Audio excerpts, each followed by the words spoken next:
I can't do it. Okay. We'll do it live. Okay. Well, do it live! I'll write it and we'll do it live! Time to rise and grind. Are you kidding me? Holy un smoke! And let's get this banter going. It's bacon! This is Snowman in the Morning. Does anybody else feel like a fried egg? And it begins now. I want you to get up now. I want all of you to get up out of your chairs. I want you to get up right now and go to the window, open it, and stick your head out and yell, I think I just broke my chair. He did what? Has anybody ever told you you have a serious impulse control problem? There is but one cause for me to follow. Almighty the bum! And here we go. Oh, yeah!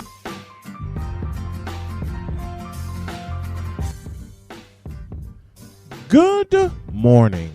Welcome to the Manic Monday edition of Snowman in the Morning, coming to you live from North Carolina.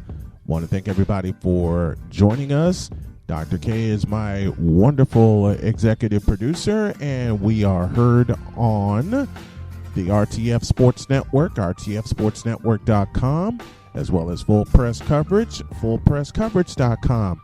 Arena Sports Net, a part of the iMedia One Radio Network, arenasportsnet.com. The iMedia One Radio Network is a-coming, so stay tuned for that. And wherever you can download this show, be it Apple, be it Google, the podcast form thereof, be it Apple, be it Google, be it wherever you get your favorite podcast, the Snowman in the Morning podcast drops 1 hour after each live episode, an hour of the best of this morning. I got Cole Johnson on the way to talk all things wrong with the NBA. Errol will join to talk the state of New York baseball, as well as why the Astros cheating scandal is bad. But then Cole Johnson counters on why the Astros cheating scandal is good. Allow the man in charge of Cole Sports to explain. We've been hearing a lot of ruckus in relation to the Astros science stealing technology scandal and scam and scheme and plot. And we have heard a lot of vitriol in terms of the displeasure that has been aimed toward the Astros.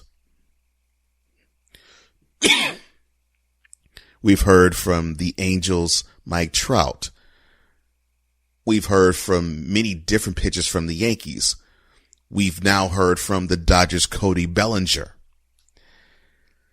And we will hear from number 23 of the Lakers a little later on this subject as well. We've also heard some weak apologies spearheaded by the owner of the Astros, Jim Crane. And we have heard the reason why Major League Baseball is not stripping the Astros of the 2017 World Series championship, in the commissioner, Rob Manfred, saying that basically it would be taking away, quote, a piece of tin, close quote.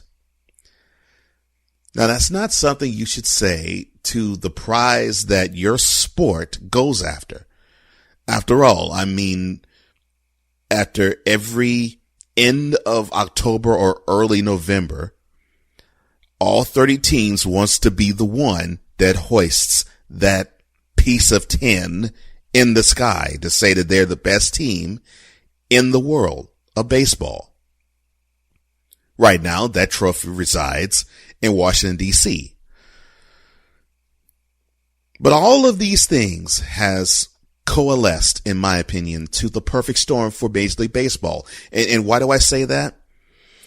Am I saying that the science stealing scandal, and try saying that fast 4 times, of the Astros is a good thing? No. No, the science stealing scandal is not a good thing for any sport, any team, anytime, anywhere. I'm not saying that is the good part. No. The good part is the attention that the sport is getting. Think about this. Think long and hard about this.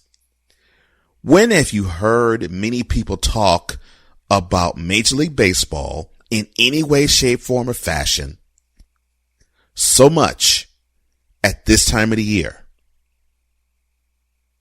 You hear that silence? Yeah, that silence means it hasn't happened for a long time. Let's try 10 years ago. Let's try 20.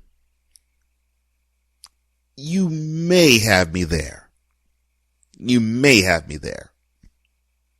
After all, that was around the time you had Mark McGwire and Sammy Sosa try to best who was going to usurp Roger Maris in the singular season home run record. So you had that race in 98, and then you, of course, had that race in 99 as well. That was similar. And so you had the interest in baseball that you hadn't had at that time since before the strike. And even before then, I'd say probably the 80s. So I would say, the first time in roughly 15 to 20 years, you had eyes on the sport in ways you didn't have it before. Well, one steroid or / asterisk era scandal, and it pretty much deflated the whole sport. It basically was in the doldrums. It settled into being the number 3 sport in the United States, far behind the NFL, far behind the NBA. Major League Baseball was the sport that people barely talked about until July. And then you talked about it a little more in September. But by then, you're thinking more about the NFL beginning. Well, the Astros have been on the lips of everybody. And I do mean everybody. Within the sport, in other sports, and outside of sports, all this month. And it is a good thing because now there is attention on the whole sport. Follow me here. Think about all of the scandals that have happened, and baseball is riddled with them. Riddled with them. You had the Black Sox scandal. The turn of the 1920s, where you had baseball players who were suspended. Well, of course the league was hurt for a little while, but then you had the uprising, and I do mean uprising, of one Babe Ruth, a guy who could just hit moonbeams for homers, and then you were good to go there. Or how about even going a little further forward? How about the Pete Rose betting on baseball? That was in the late 80s. That was news almost every day in 1989 until the commissioner at the time, Bart Giamatti, decided to ban him for life. And then, of course, you have the steroids era that happened 15 to 20 years ago. In my opinion, those are worse than the Astro sign stealing scandal. And the reason why I say it's worse is because the damage that was inflicted on the sport was far more far-reaching than this one. Now, here's how it could be far-reaching. You saw the elaborate way all of this was set up by the Astros?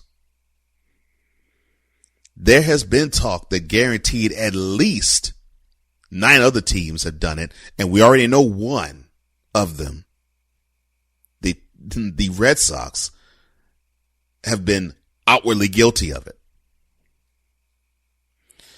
And for those who are saying, well, you got to punish the Astros harder.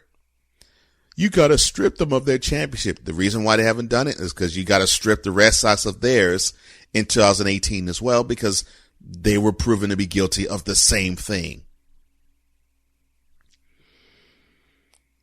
All right, so since I'm actually going there, let me address it this way. MLB fan, This is for you. You want to know why you all are griping about the punishment that the Astros received or the lack thereof? It's because it doesn't matter what punishment the Astros were going to receive. You're hungry and you're salivating for your pound of flesh. You can have Major League Baseball give the Astros the death penalty. You can have rotating suspensions with all the players, both former and current. You can actually even suspend Mike Fiers, the whistleblower. You can suspend him. Suspend every player that was on the 2017 team. And for those who retired, ban them from life.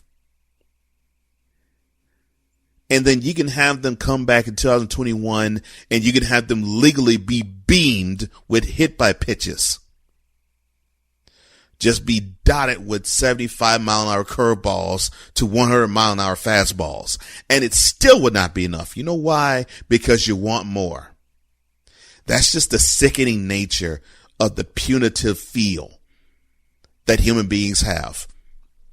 You can have the worst punishment heaped upon somebody and you still want more because it still is not enough.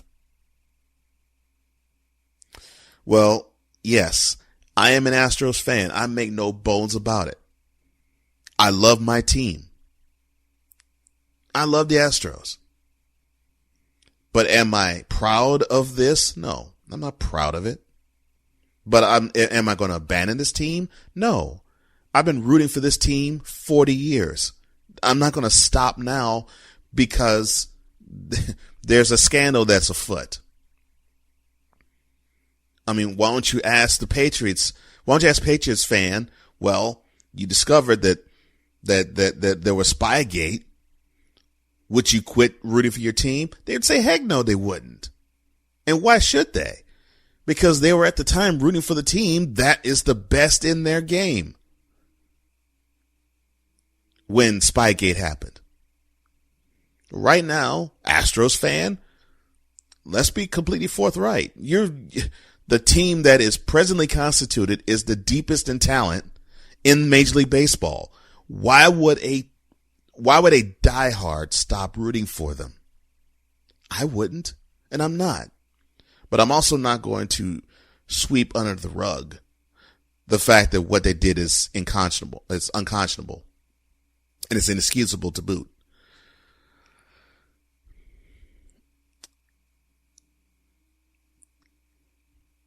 This is when Major League Baseball has to be on its P's and Q's. This is when Major League Baseball has to show us all that you are adults.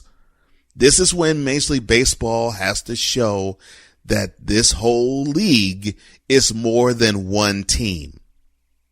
Now, we can say, well, we have the hatred for the Yankees, but it's a sports hate. We have I guess you could say a running laughing affair with the Dodgers because they get close to the championship, but they don't win it. We have a growing respect for the Cardinals. So we have, a growing disdain for the Red Sox, although they still feel as though they're underdogs. They now are the perennial favorites.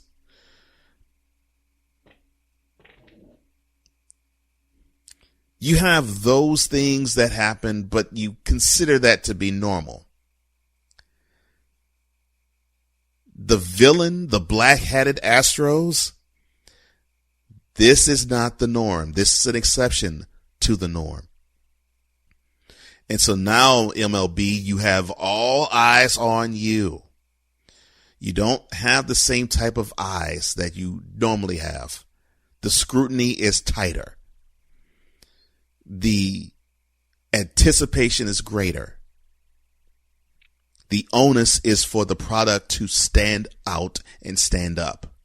Now, what are you going to do with this extra attention? So a team decided to skirt the rules. Okay.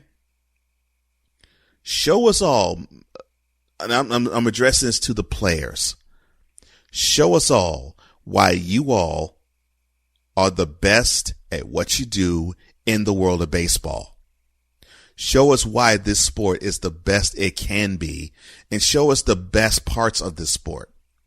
Because quite frankly, if you want to just straight up go and dot and hurt physically Astros players with pitches that go errant in the night, that quite frankly is showing us all the worst in your sport.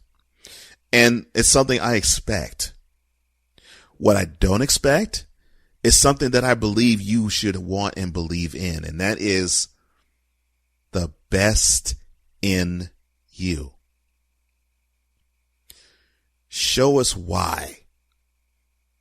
Show us why baseball is the greatest game that you know it could be, and show us why this is the national pastime.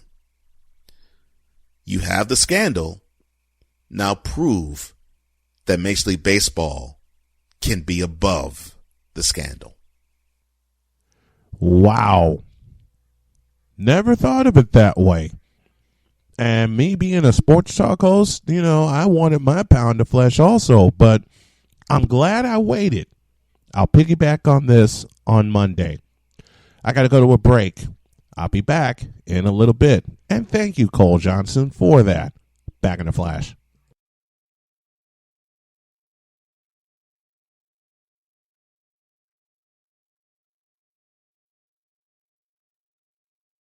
This is Snowman in the Morning, Holy on smoke! where true sports talk lives. I like him. He's silly. All right, folks. Man, I've been having some great guests on the program, and to kick off the week, I say unto y'all, all aboard! The E-Train is back. Errol Marks from the Worldwide Sports Radio Network now joins me. How are you, my friend? I haven't heard from you in a while. How are you? I'm doing great, brother. Had a lot of things go on since the summer. That's when I had him on last. One big thing, I got married. Second thing, we moved. And I've just been busy, man. I've been like you. I'm trying to be like you. I'm busy doing this stuff. And that's great. I see what you're doing, and very, very soon we're going to have some good news for you, too, as well. So. I appreciate it. I really appreciate it. All right, let's get into it, shall we? What the hell is going on with New York professional basketball, man? Let me just come right out and ask it, because the guests that I have on my programs, they love when I come with it, and they respond back, and I'm expecting nothing less from you. So let's bring it. Let's start in Brooklyn. What happened? Well, you see what's going on with Brooklyn. Kyrie Irving is now hurt. He could be out for the rest of the season. Yeah. Kevin Durant is practicing. You're seeing that a lot of people think he's 100% ready to go now, but the Nets are going to hold him out until next year. Yeah. I think right now with the Nets, the Nets don't have enough. They don't have enough on their bench. Even if Kyrie Irving was playing, they don't have depth, and that's the problem with the Brooklyn Nets right now. It's all depth. I think they have a lot of talented players. I think what we've seen over the last couple of years, the growth of some of these players, some of the players that nobody even wanted. The Nets pick guys up from the scrap heap, and you got to give a lot of credit to Marks.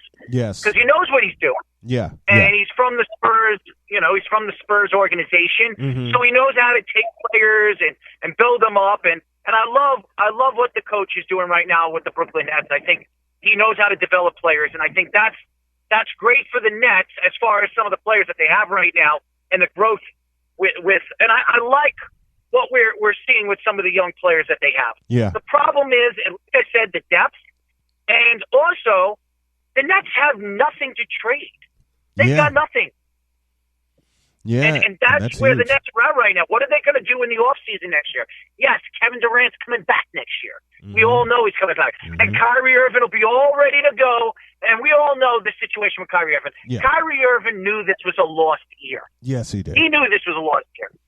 But the fact that right now, where you look at the Nets and where they're at right now, and I think if I'm not mistaken, and I'm right now looking because they moved from one place to another, and I think the Nets right now are at 7th seed. If the season were to end today, they're only a game ahead of Orlando, right? And they should have been light years better than Orlando this year. Absolutely, and absolutely. I don't care if Kyrie Irving's hurt half the season or he's played half the season. The fact is that this team is talented enough. They have a very well-rounded coach. They have a very well-rounded organization now run by Marks. This team should have been in the hunt for a big-time player at the trade deadline. They couldn't land anybody because they have no assets. Right. And that's where the Nets are at right now. I think they'll be a borderline playoff team before seasons, and I think they'll squeak in as the 7th or 8th seed, and they'll probably be swept in the first round. Yeah, and here's another question that you have to ask with the Brooklyn Nets. When the offseason gets here, what do they do with Spencer Dinwiddie? Seeing as that, you mentioned the biggest problem that the Nets have had. They have it now, and they've had it for a while, even with the All-Star season of D'Angelo Russell, in their rearview mirror. They have had no depth, and this has been a seasons, plural, long problem for Brooklyn. Spencer Dinwiddie can be dangled as trade bait. They got a couple of other players, LeVert included, that can be dangled as trade bait. But how do the Nets solve the bench problem? How do they solve the depth problem? Because those are the two biggest things that are holding them back right now. I think when you look at the Nets, I think the Nets have to look at the availability of some of these veteran players that could be available in the offseason, where you can bring them in for like $3 or $4 or $5 million. Maybe get a Carmelo Anthony in the offseason, who's going to be a free agent from Portland, right. who's helped Portland ever since he went to Portland. Players of that magnitude where you can bring them in for about $4 or $5 million. You can get him off the bench. You can bring him off the bench where he's going to give you about 16, 17 points. They need players of that magnitude. Now, Spencer Dinwiddie, I think Dinwiddie will be traded in the offseason. I don't think he's going to mesh very well with Kyrie Irving and Kevin Durant, knowing that these guys are going to be the 1 and 2 options of this team. And how about LeVert? The problem with LeVert since he's come into the NBA is not his talent. The problem with LeVert is the injuries. The guy can't stay healthy. And I think where the Nets are at right now, and you look at the whole big picture of the Nets, they're going to need another 1 or 2 players to add on this bench that's going to give them enough points off the bench if Kevin Durant gets into foul trouble or he needs to be sit, or Kyrie Irving gets into foul trouble, or he's injured because the guy can't stay healthy. They need persistent offense where this team's going to play defense. We all know they're going to play team defense because the coach pushes that. But the problem with this team as a whole is they're not getting enough offense off the bench. They're right now, I think they're middle of the league, middle of the pack of the league right now, getting points off the bench. Right. You're not going to win championships like that with Kevin Durant, even with Kevin Durant and Kyrie Irving. So I think when you look at the Nets in a big picture, I think they're going to have to somehow be very smart in the offseason and try to bring in a guy like Carmelo Anthony, or maybe make a huge trade where you're going to bring in another team where you're going to have a 3-team trade where you're going to bring in another superstar or a star player to play with these guys. Who's that player? You mentioned Carmelo Anthony, who could fit on the bench for Brooklyn, but who are 2 or 3 players that could fill out this lineup or fill out the bench that would work in Brooklyn in that system? There's a player right now in Detroit that's injured the whole season. He sat out for the rest of the season because of injury, and I think he would be a guy that Detroit would be willing to trade, even though before he got hurt, he was looking like he was having a great season. And that guy is Blake Griffin. I think Blake Griffin adds the size, the athletic ability with Kevin Durant. You give that perimeter type of game where you can get inside, you can get the ball inside to this kid. I think he's really gotten better on the foul line.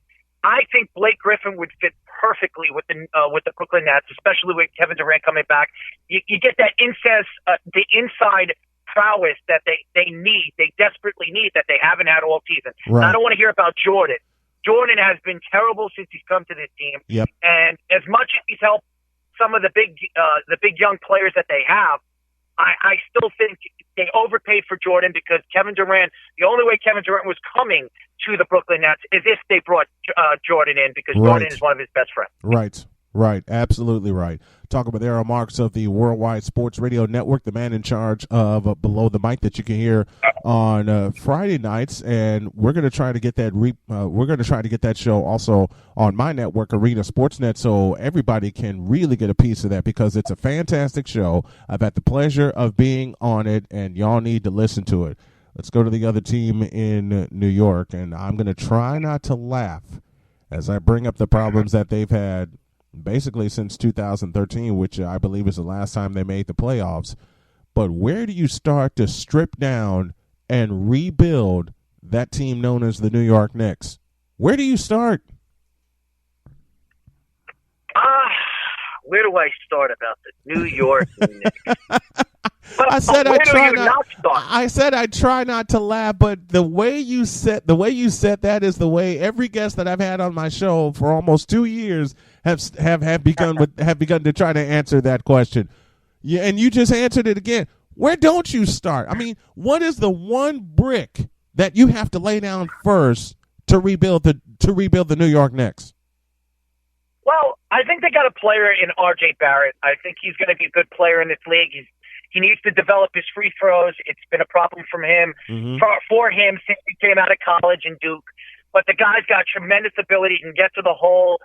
He can get to the foul line at will. The guy could shoot. He's a good perimeter, 17, 16-foot jump shooter. He needs to work a little bit on a three-point shot in certain aspects of his game. But I think the kid could be a superstar in this league. He's young. He has all the intangibles to be that player that they can build around. The thing about the Knicks is they brought in a new president, which I like. And I like what they're doing because Golden State did the same thing. They brought in an agent. Yes. Golden State built their team with this particular agent. There were plenty of teams so far that we've seen in the last couple of years bring in these agents, and they've worked out in the NBA. They haven't worked out in the MLB, but they have worked out in the NBA. So I think this was a good move by the New York Knicks. I think bringing in a guy that is very connected with guys like Karl Anthony Towns, LeBron James, all of the big superstars. He's been the agent of all these big superstars. So I like what the Knicks did over there as far as bringing in a president of that magnitude. What I don't like with this team right now is I like what they did with Marcus Morris. They got a first-round draft pick, a late first-round draft pick, but they got a first-round draft pick. It was the Clippers' first-round draft pick, so you know it's going to be a late one. Yeah. And they're not getting Dallas's first-round draft pick this year, right? So that hurts the Knicks. So that could have given them three first-round draft picks. So wherever they land at number 5, number 6, depending on where they land, they can move up and maybe get the player of their choosing. What scares me about the Knicks is there's a lot of players right now in the NBA that don't want to play over there. Right. I don't want to hear about James Dolan because it has nothing to do with James Dolan. Okay. It really doesn't. And I know a lot of people will say that's bull and that's crap, but to me, it has nothing to do with ownership. The owner's going to open up his pockets and he's going to spend money. He's been doing it for years. So players are going to get paid. He's going to overpay players to come to the team, a.k.a. Tim Hardaway Jr. Yes. But I look at the Knicks right now, and the questions are going to have to be answered in the offseason. Can this president or can this organization bring in a superstar to play beside R.J. Barrett, and also draft another good player like R.J. Barrett and maybe bring in that talent that they've been looking at, that guard presence that they've been looking at. Look at that. Look at what they have. They have Dennis Smith Jr., first top 10 draft pick, lottery pick. He really hasn't amounted to anything for the Knicks. No. They drafted Frank Ntilikina. He's gotten better over the last couple of years, but he's still not the player they thought he was going to be. They have no guard presence whatsoever, consistent guard presence on the perimeter, which has affected the Knicks for the last 10 years. The league has transitioned into a guard league. Yeah, That's what it is. It's very It's very guard heavy. You look at Houston. You look at Golden State's run. You look at the runs that even the Spurs in 2014, they were guard heavy with Manu Ginobili and Tony Parker. It's a guard heavy league right now, and the Knicks have not responded. And, we remember in the 90s, it was a big man's league. Everybody was talking about, Shaquille O'Neal, Hakeem Olajuwon, Patrick Ewing, David Robertson, Tim Hardaway, Kevin Garnett.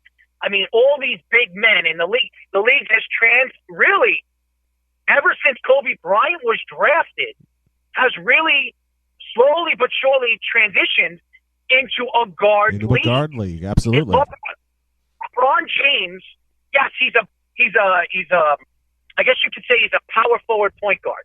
But he could play guard and he could play power forward. And he could play any position. Yep. Everything is transitioned. The league is transitioned. And you're looking at guys like Morant and you're looking at guys like Zion Williamson. Zion Williamson's a great player. He's going to be a superstar in his league. Yes. The problem with Zion is very simple. The league, it doesn't fit his borderline talent anymore. It doesn't.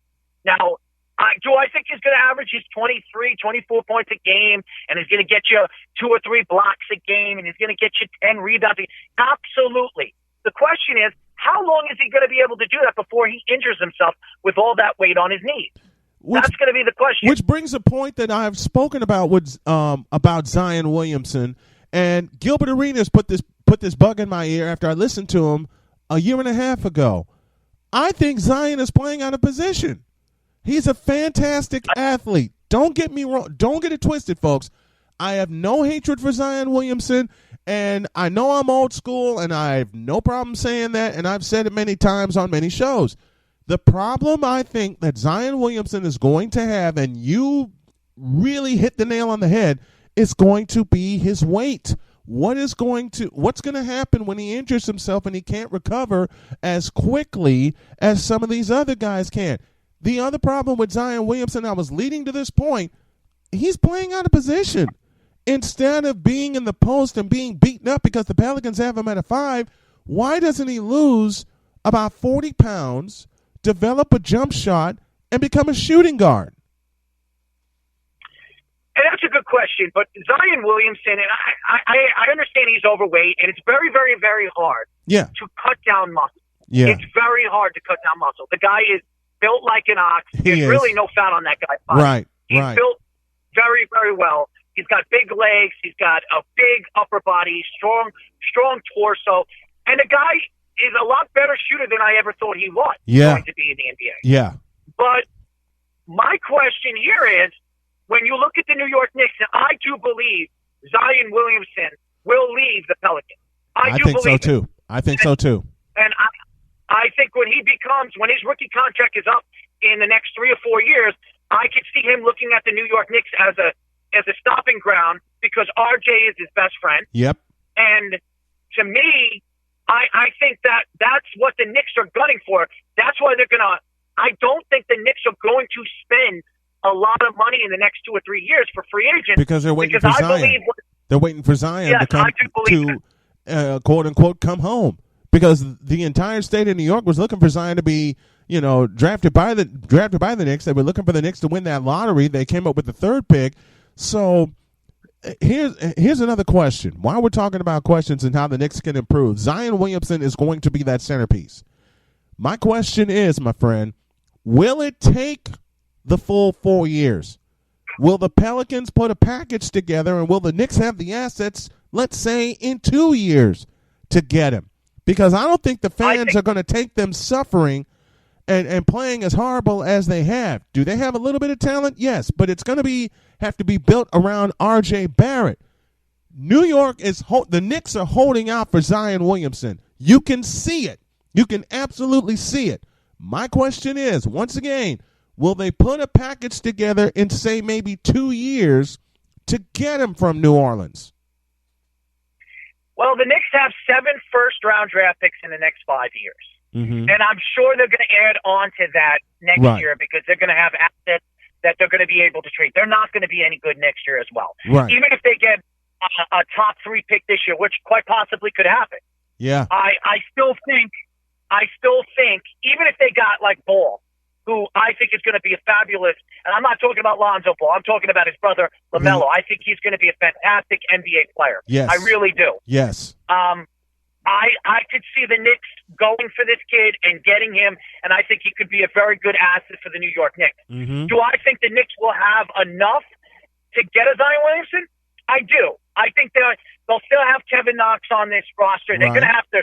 They're definitely going to have to develop this kid. Yeah. They need to bring in a Tom Thibodeau. They need to bring in a Jeff Van Gundy. I believe that, and I wrote a story 3-4 months ago, and I said, absolutely, if Tom Thibodeau is available next year, you absolutely go to Tom Thibodeau. Yes. Absolutely. Yes, because absolutely. Tom Thibodeau, a lot of people seem to forget this with all the injuries that's happened to this young man that I'm going to mention, but Tom Thibodeau was huge in the development of one Derrick Rose. Mm-hmm. And also a guy playing in Miami. And everybody knows who I'm talking about. A guy that has never been soft-spoken of what he has said when he went to Minnesota, when he went to Philadelphia, Jimmy and Butler. now in Miami. Jimmy Mr. Butler. Jimmy Butler. Jimmy Butler will tell you straight out. And I met Jimmy Butler. I interviewed Jimmy Butler about a year ago, and I said, what was the change of growth when you came from Butler? Remember, he went to Butler. Yes. And not Butler. I'm sorry, not Butler. Marquette. He went to Marquette. I'm sorry. He went to Marquette, and he was a late first-round draft pick. Yes. If you remember. Yes. And Jimmy was a defensive player when he came into the league. He wasn't a shooter. He had no offensive game. He said that the real change of his development was Tom Thibodeau. Yes. Tom Thibodeau changed his game. Changed him to a two-way player, which he became one of the best two-way players in the NBA And for the still last is. 3 or 4 years. Yes. And he wanted to be a New York Knick in the offseason. The Knicks didn't want him because everything that happened in Minnesota, and they really thought that he was going to hurt the development of some of the young players in the New York Knicks organization. So I look at Tom Thibodeau. He would be the perfect match. Also, Mark Jackson and Jeff Van Gundy. Mm-hmm. I think all 3 of those guys should be guys that the Knicks should look at in the offseason. I don't want to hear about this Miller guy who, yes, the Knicks have played better under him than Fizdale. But this guy is not the future coach of this team. And if they have any choice or any plans of winning a championship in the next 4 or 5 years, and I know it's crazy to say championship with the New York Knicks when they haven't won one in 50. Right. I think the Knicks have to absolutely look at the coaching position as the number 1 target in this year's offseason. So should Thibodeau be the head coach or should Mark Jackson be the head coach? You mentioned 3 very good names that could serve as a staff for the New York Knicks, and we'll close with this point. You mentioned 3 very, very good names, 2 of which have already been involved with the organization, Tom Thibodeau and Jeff Van Gundy. Mark Jackson also, he was a player. Who takes the lead seat and who starts the development? Who are the 2 that start the development and who takes the lead seat for this team? And that's a good question. Now, a lot of people have said they really like Mark Jackson. Mark Jackson developed Steph Curry. He developed Klay Thompson. He did. He developed Draymond Green. Steve Kerr took over a team that Mark Jackson practically built and developed the players. Right. Now, do I think Mark Jackson would have won those championships? If he was there, absolutely, I think he would have. I think he's a better coach.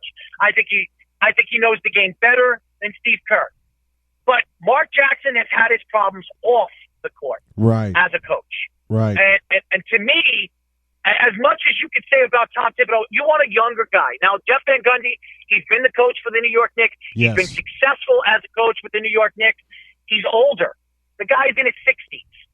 I just don't think bringing in a coach that's been there with the New York Knicks organization and a coach, to me, that has not coached in almost 7 or 8 years would be the proper fit for the New York Knicks. Okay. I think, my honest opinion, number 1, Tom Thibodeau, number 2, Mark Jackson, number 3, Jeff Van Gundy. Any one of those 3 guys will be very, very good and big, a huge talk in New York, in the newspapers, in magazines, and really throughout the tabloids that the Knicks fans will be happy with.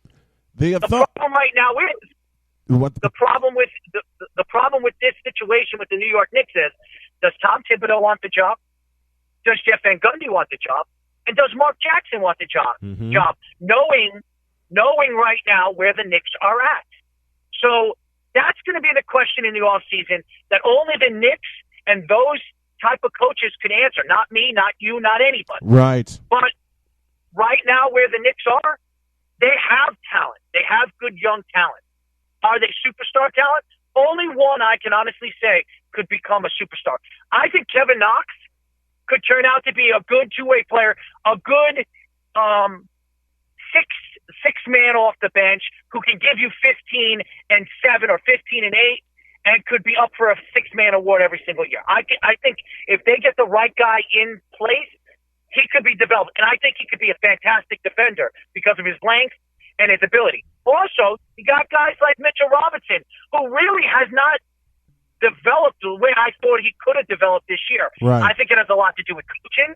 I think it has a lot to do because he was out of college the year that he should have played college ball. He dropped out because of the situation that his grades weren't good and the college didn't want him there. So he decided to sit out for a whole season. He didn't play overseas, and I think that affected his game for the last 2 years. But I think Mitchell Robinson could be a very talented big man in this league that can give you 15, 10, and 4. He can give you those things. And I think he could be the anchor of your defense. The problem, again, I'm gonna enhance here. Coaching in the NBA is very important. Look at the Nets. Look at the Nets.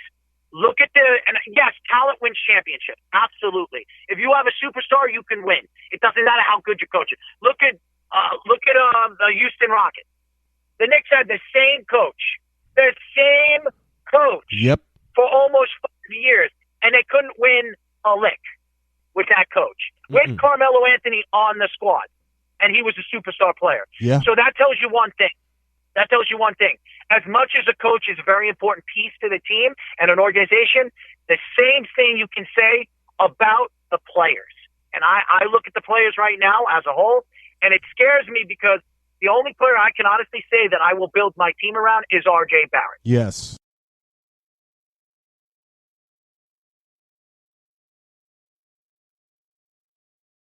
This is Snowman in the Morning, where true sports talk lives. He did what? I did not need to be told that. That frankly got on my nerve. Now I'm going to lay 2 disclaimers out there. One, I'm doing this mostly for fun, so I can get on some people's nerves and make them laugh at the same time. And 2, these are my opinions. Therefore, it makes them the right ones. No, I'm just kidding. But let me get into this. I saw a post that said, a poll that said and asked, to be more precise, who do you think is going to be the most valuable player in the NBA this year? Is it going to be Giannis or is it going to be LeBron? I looked at that post again several times. Giannis or LeBron? I said, wait a minute. Wait. Let me take a look at that again. Giannis or LeBron? I kept hitting refresh, hoping that LeBron would escape and somebody else would be in his place. But I kept seeing LeBron, and then all of a sudden, my day came to a halt. What? LeBron in conversation for most valuable player? Ain't nobody got time for that. And on top of that, I add this. That is blasphemous. That is blasphemous. How dare you? How dare you say such a thing? And I'm going to have that said to me because of what I'm about to say right now. LeBron just no longer deserves to be in any kind of MVP conversation. Allow me to explain. You know who's carrying the Los Angeles Lakers right now? It ain't LeBron, it's Anthony Davis. And unfortunately, the Lakers ain't going to go far in the playoffs because of a lack of a point guard. Hey, LeBron, why don't you put your general manager notes together and figure out, hey, I need a point guard. I need some shooters around me. Haven't figured that out yet, have you? Nope. Are you going to figure it out? He might. But then a part of me loves to ask, Are you kidding me? And then a part of me thinks,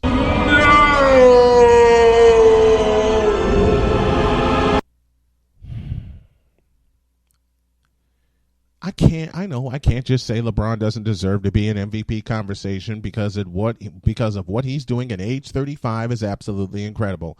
I'll give you that. Riddle me this, however. Is he? No, I better not ask that question. Anthony Davis is carrying the Lakers right now, not LeBron. LeBron's only getting the shine because he's LeBron, and that's wrong in and of itself. I know I'm going to get a lot of reasons and a lot of pushback for saying this, but I'm going to go ahead and say it, and it needs to be said. Why are y'all hyping a player for most valuable player who's not even carrying his team? Riddle me that. Why are you hyping a player for most valuable player just because he is who he is? Okay? I understand he's played 17 seasons. I understand he's had a lot of impact on a lot of players. I get that. I totally understand that. He has had an impact, good or bad. He has had an impact on a lot of players, okay? But why can't LeBron James make a free throw when it counts? Why does LeBron James get away with traveling? As evidence in a little video I saw against Utah. And I know these are very petty things, but you know what? I know what I was spoiled with when it came to the NBA. And sorry, LeBron ain't it. Kawhi maybe. Giannis Antetokounmpo maybe. Unfortunately, the players that should be voted for MVP won't have a chance to compete for him because they are, they're kind of injured right now. That would be Kevin Durant, that would be Klay Thompson, and that would be Stephen Curry. I know LeBron is playing right now. And he is, listen to me carefully, he is playing his best basketball in 17 years. This is coming from a very staunch non-LeBron fan. Is he a fantastic athlete? Yes, he is. But I will hold true to the statement that I have said for the 17 years that he has been active. He's a fabulous athlete. He is at the top of his peak performance as an athlete. He's just not there as a basketball player. I'm sorry. I don't want to hear about what he's doing scoring-wise. I don't want to hear about his rebounds. I don't want to hear about how he has changed the culture of the Lakers. No, he hasn't. You know who did? You know who has changed the culture of the Lakers? Anthony Davis. His arrival gave LeBron a little bit of breathing room. But LeBron doesn't know how to use it. So he's trying to muscle in on Anthony Davis's shine when it should be all about Anthony Davis being in contention for most valuable player. And even that is a little shaky at best because this Laker team is one injury away, a very significant injury, be it to LeBron, be it to AD, or one of their supporting cast, if you want to call them a supporting cast. One injury away from being also rans. How do you like those apples? One significant injury away from being near the middle part of the conference fighting for an 8 seed instead of a 1 seed. In the game against Denver, before we went to the All-Star break, LeBron didn't help them win that game. Anthony Davis did. You know, it's like Cole Johnson and I described and talked about off the air.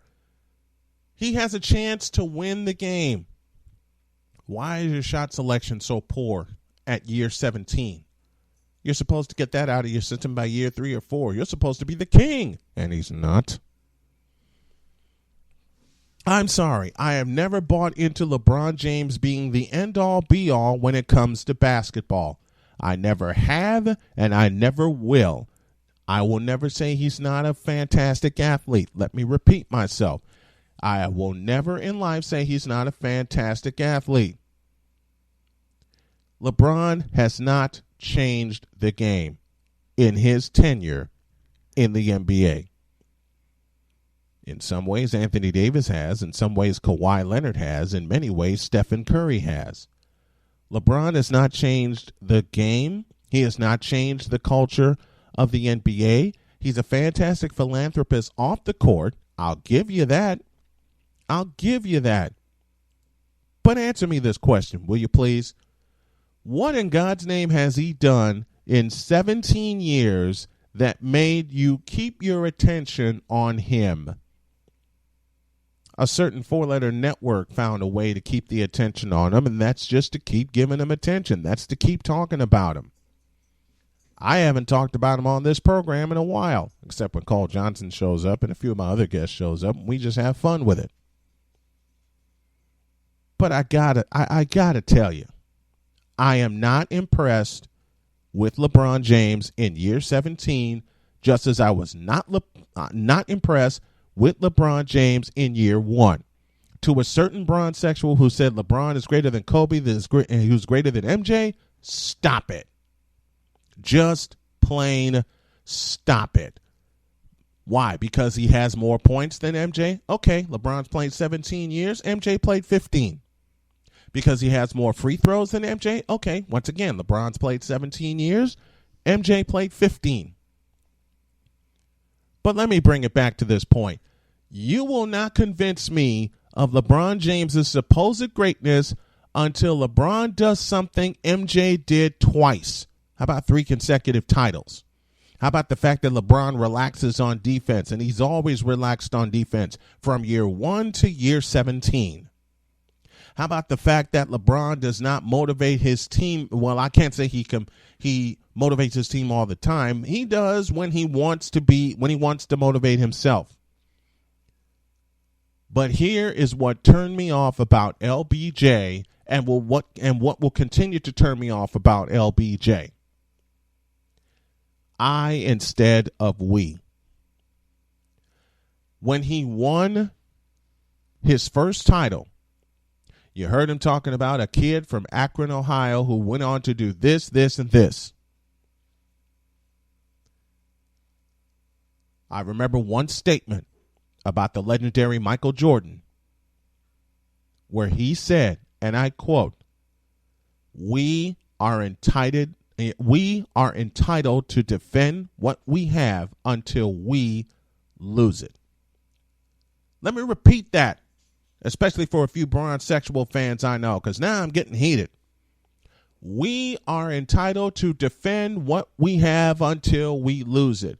And let me speak to a certain bronzexual fan that's in Florida who loves telling me, MJ didn't win anything without Scottie. You would be correct, because you want to put the right teammates around your star player, which is what the Chicago Bulls did, which is what the Los Angeles Lakers did, which is what the Boston Celtics did, which is what the San Antonio Spurs did, which is what the Golden State Warriors did, which is what the Miami Heat did not. Oops.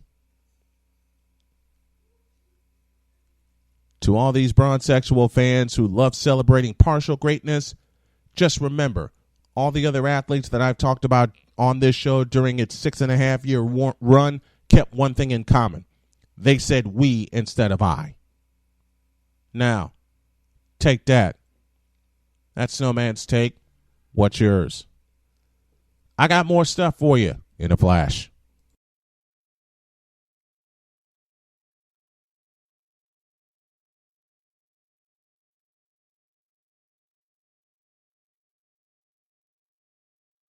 This is Snowman in the Morning, where true sports talk lives. He did what? I did not need to be told that. All right. I talked about this earlier in the show, and I got a little pushback from it, which tells me I'm saying a lot of correct things. Now I'm going to get some reinforcements. Cole Johnson has now joined the program. How are you, my friend? I am doing wonderful. How about yourself? I'm doing great. And I'm really doing great because you remember that conversation with that bronzesexual you pointed out in your program last Friday? Yeah. Mm-hmm. He ain't shutting up. Oh, how uninformed. I mean, how wonderful. He ain't shutting up. Matter of fact, folks, y'all know I love presenting facts to go along with my opinion. And, okay, he said this message. I'm going to read a couple of messages that he communicated to me, if you want to call it communication. And then I'm going to have you respond to him with an email. One of the messages reads as follows, quote, I give credit where it's due. Real credit. LBJ greater than Kobe, greater than MJ. Close quote. He also said something to the tune of, where is it? Okay. He also says, quote, I just believe in facts and not opinions. Close quote. And I'll give you one more before I decide to throw my hands up, laughing my head off, yelling incoming when I know this email is coming. He also said, and you'll love this, quote, LeBron's the better all-around basketball player. Facts. Close quote. The floor and the keyboard is yours. That last one is really intriguing. Okay.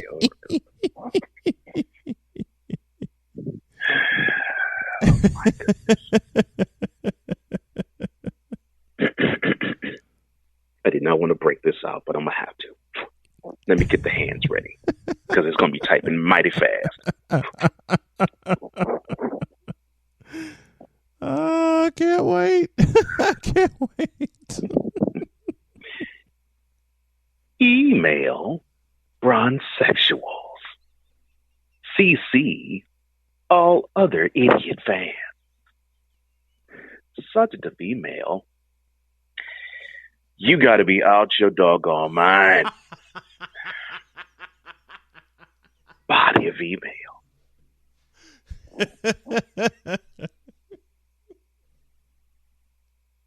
Let me get this straight. LeBron is better than Kobe, is better than MJ. So you're telling me that a clone of the original article is better than the original article. I did catch that too. But you're saying that the clone and the original article are not quite as good as King James. Okay, all right. If we're talking about press, maybe. If we're talking about how he's being talking about LeBron, we're talking about him being as publicized off the court as he is on the court.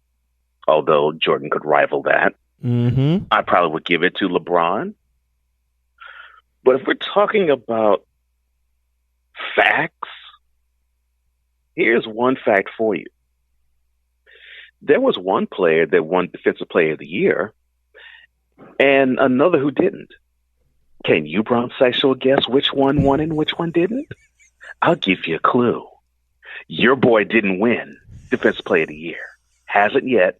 And now in the twilight of his career, he won't ever win it. Yeah. Strike number one. There is two players who has more rings than the other. The one that you say is better than the both of them. Can you, Bronzesexual, guess which one has less rings than the other two? It certainly is not Kobe, and it surely is not MJ. And even if your boy wins this year, he still will be less than Kobe and Jordan in ring count. Strike number 2. Strike number 3. The two players you say that LeBron James is better than, they have been to a combined 13 finals. You want to know how many finals they have lost combined? 2. That would be 1/3 the count of your boy, who has lost 6. So how can two guys who are a combined 11 of 13 in the biggest series of the year in their careers be worse than a guy who is 3 up and 6 down? Perspective, son. Perspective. You can't be serious. You can't compare just in those stats alone. And I might add, those, my friend, are facts. Now, taking the stats off the table, how can you compare one guy who is more Magic Johnson than he is any of the other two that people endlessly compare, just like you, Mr. Bronsexual, have compared? Because there is no Kobe in LeBron's game, and there's definitely no Jordan in his game either. You can miss me with that he wears the same number crap too, because that doesn't matter. LeBron's game is not like those other two. In fact, one guy who I think would know Jordan's game better than just about anybody, you may know him. He wore the number 30 basketball court. Oh, yeah. I will say that. Greatest one-on-one open floor wing basketball defender I've ever witnessed. He even said that you can't compare LeBron's game to Jordan's game because it was totally different. And he's exactly right. It is different. Mm-hmm. So why is it that you all have this incessant need to compare this guy who has no resemblance of his game whatsoever to be like the great Kobe Bryant and the great Michael Jordan, both guys who are legends? And we can definitely say they both are. And we definitely can say one is a Hall of Famer and one will be one. Mm-hmm. And when I mean will be one, I mean in, 3-4 months? So yep. It's lofty that you try to compare this guy to those two. And then, yeah, you can throw any and all of those stats. He scored more points than Jordan in a career. Wonderful. He has scored more points than Kobe. Wonderful. He may even score more points than Kareem Abdul-Jabbar. Wonderful. That's great. And I even encountered another Bronsexual who incorrectly said once LeBron passes Kareem, LeBron will be the greatest scorer of all time. Whoa. Time out. Halt. He says, hold the phone. Yes. Stop. Penalty flag on the field. Yes. Wait. Yes, sir. Yes, sir. I must invoke Al Michaels. He did what? He said what? So LeBron passed Kareem and he becomes the scorer ever. What would you say then?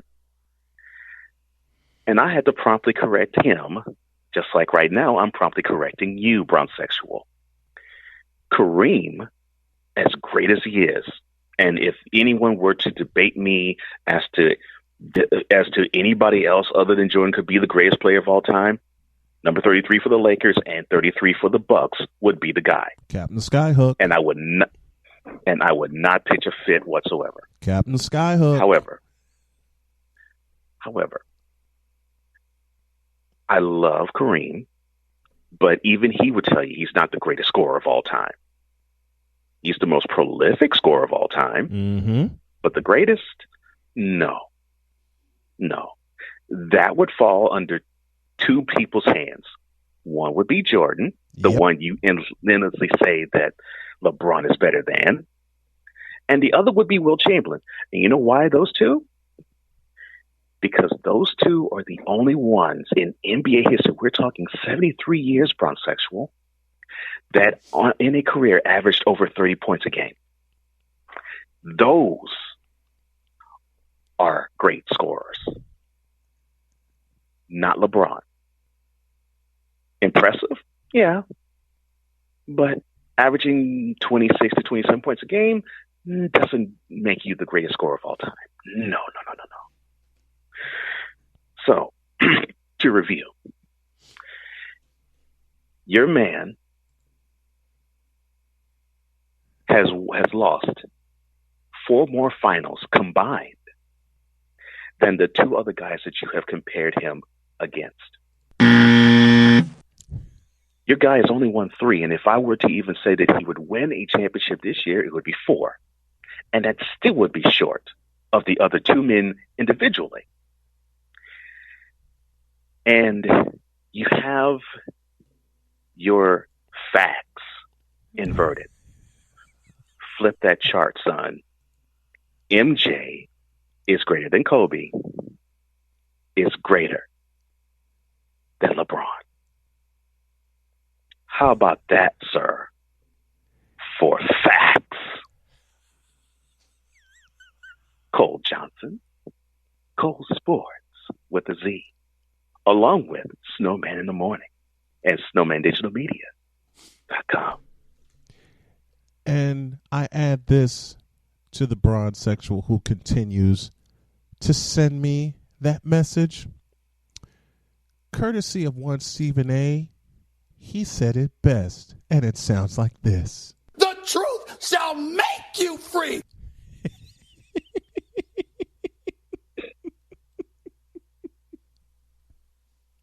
Oh, my. Oh, good Lord. I mean, I'm so glad you told me that term, because these bronsexuals just, A, don't get it, and B, they don't give up. No, they're relentless. They're relentless. They don't, and they don't give up. It just makes me laugh. It made me laugh when I saw the message, and I knew I was going to bring you on the program. I said, you know what? I have to. I know I gave my take, but I knew it wasn't going to be enough. Okay, I had to have you for this. And while we're on the subject of the NBA, of the NBA, and we're going to work a little Ice Cube into this later on in this conversation. While we're on the subject of the NBA, and I've had people at work this morning, and we're a week beyond the All-Star game, or the All-Star Blues that took place in Chicago, which, while I'm playing sounds, which made me say, that's all I can stand. I can't stand no more. And I couldn't stand to watch that debacle. In my hometown, why was the fourth quarter 15 full game minutes? Why couldn't they just clip it at 12 minutes like every other quarter? Someone pointed out to me, well, you didn't pay attention because they kept the running score on the top of the screen. They usually have it in the main score bug, you idiot. Mm-hmm. You and I both have talked about, and I love the artist Common. I love him to pieces, okay? He's from Chicago. Mm-hmm. I love how he introduced the players. But the stage was not necessary. You talk as though you are, what's the word? Extremely perturbed and aggravated that the NBA has taken this turn toward more of an entertainment product for All-Star Weekend. The stage was not necessary. Well, I mean, there's many things that were not necessary, and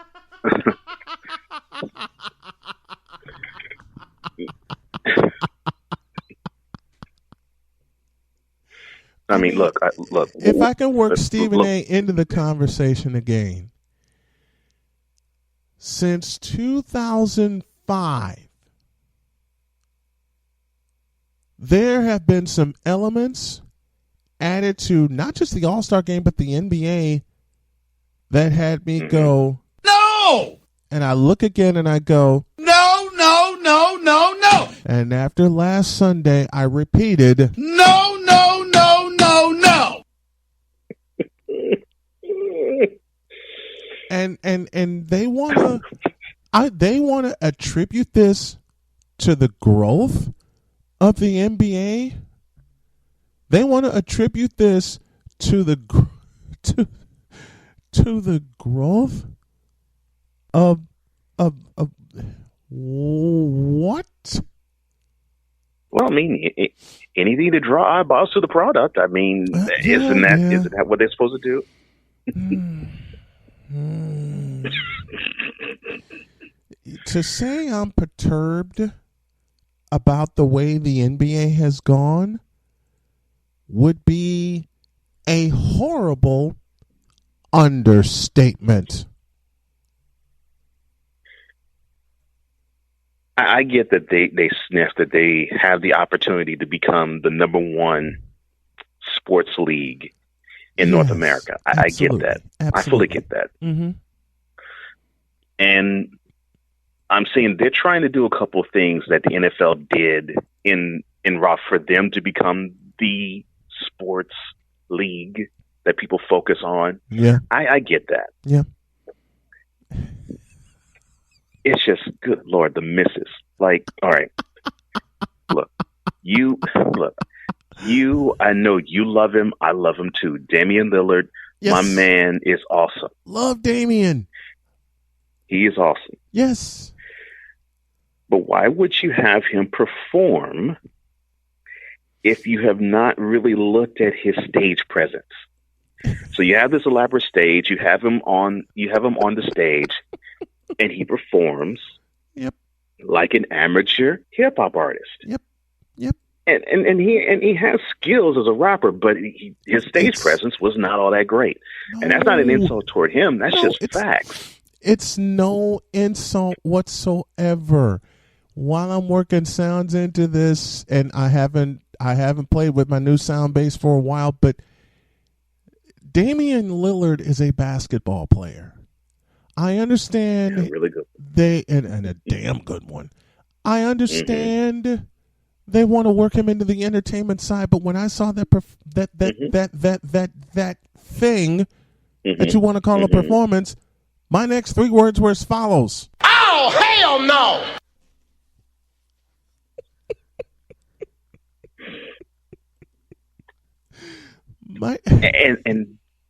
And that describes it. That describes to me the huge miss this whole weekend is. And I'm big old miss. I mean, and they tried to do so many different things. Like, since we're mentioning Lillard, want to take advantage of Lillard and the fact that you have him and Stephon Curry, who now make it an art form to shoot 35 to 40-foot three-pointers. Yep. And now in the 3-point competition, they have two spots where you can shoot, I think it's like at least a 35-foot three-pointer. Mm-hmm. It's funny that all of these inventions that they're doing, and even in that competition, it just simply, it was okay, but it was not necessary. It was like, okay, it's cool. Yeah, it's cool, but it's like in the way. So, and that's sort of the feeling I have. It's like, yeah, that's cool, but it's in the way. Mm-hmm. Slammed on competition. I got so many gripes about that competition. One, why is it that you all fail to get starters to do that competition. Yes. 2, what did you all do to chase away the legends who used to vote on these dunks? Because remember, you used to have Dominique and Dr. J vote on these dunks. Now you have, and look, I look, Scottie Pippen is legit. Yes, but you have Chadwick Boseman. You have Black Panther voting on this. I have the perfect sound. I have the perfect sound for that. You ready? I've been wanting to debut this for a while. I have the perfect sound for that, and we were joking about this sound at work. But to Chadwick Boseman judging the slam dunk contest, my only response is this. Bruh.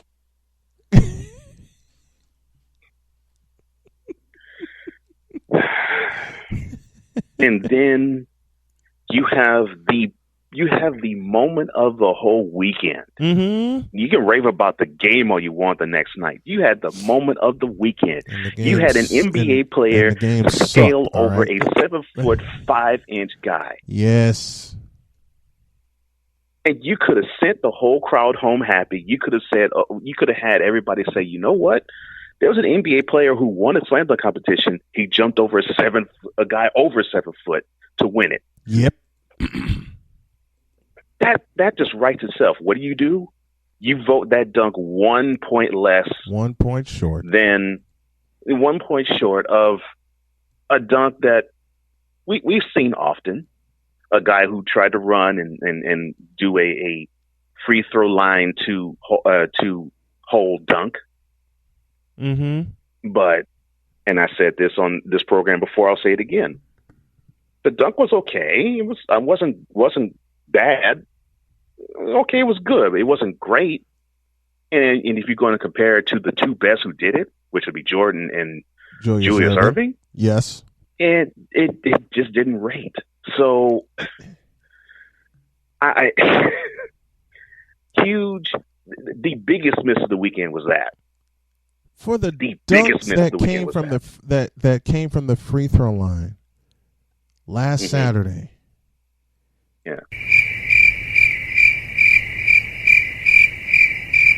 And by the way, my question is, did you not get the memo? Julius Erving did it before, Michael Jordan did it after, and they both perfected it. Yep. Both did. Yes, sir.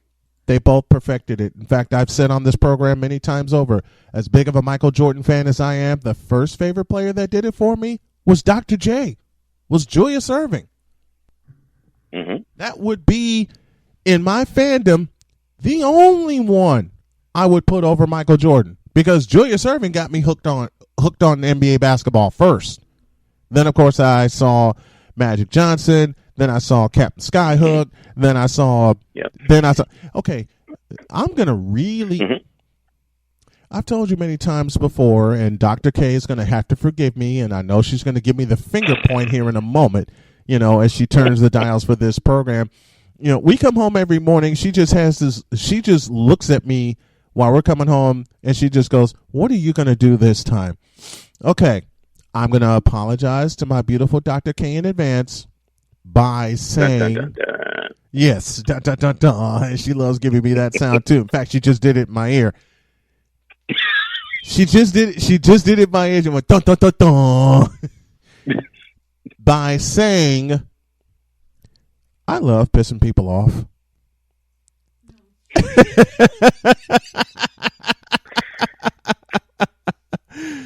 When I do this program, and I can't repeat what she just said, and she's in the booth laughing. She's cracking up laughing.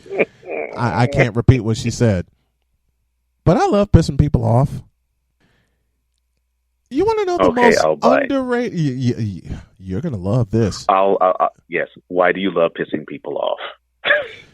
Because I have said this gentleman's name as an underrated forward who was a Hall of Famer. And I said he's 100,000 times better than LBJ. You know where I'm going. That name is James Worthy. Big Game James. Absolutely. The guy's so underrated that the presence of two then future legends, they're legends now, of course. Yep. But then future legends, Kareem Abdul-Jabbar and Magic Johnson, outshone Worthy in terms of coverage. Oh, yeah. Yet, in Worthy's prime, who was the leading scorer of that team? James Worthy. So, and oh, by the should way, tell you the greatness of that guy. And oh, by the way, Bron Sexual, you want to point to the fact that LeBron sealed a Game 7 with a triple-double? How about this fact? June 16th, 1988, James Worthy did it first. Yeah, he did. James Worthy was the first to do it. James Worthy, if I had to put two favorite forwards before Scottie Pippen, James Worthy is one, Julius Erving's the other. Then Scottie Pippen showed up in 1988. And you get zero arguments out of me. Because those are, you just named my three favorite small forwards right there. Scottie Pippen, James Worthy, and Julius Erving. Those are my favorite small forwards of all time. You just named them. Yep. No argument here. No argument here. I loved watching Julius. Oh, by the way, Bron Sexual, while we're taking shots here and going back to my statement that I love making people angry, Julius Erving had something in his latter years that LeBron hasn't had in any of his years. A jump shot. Oh. No, wait a minute. Now he exhibited a jump shot. I mean, there was a game, what was it, last week? Yeah, no. Yeah, last week before the All-Star break. They were in Denver. The game was tied, I think, 114. No, 111, I'm sorry. 111 apiece. And so, LeBron is feeling his Jordan. He's at midcourt. He directs traffic. He wants a pick. Of course. So he can get a switch on the guy that was on him. So he gets the pick. The defender switch off. So he gets what he says is a favorable matchup for him. He dribbles about two steps in. He does a fadeaway. I have no idea, but he shoots an 18-foot fadeaway. Clank off the rim. Buzzer sounds. We go into overtime.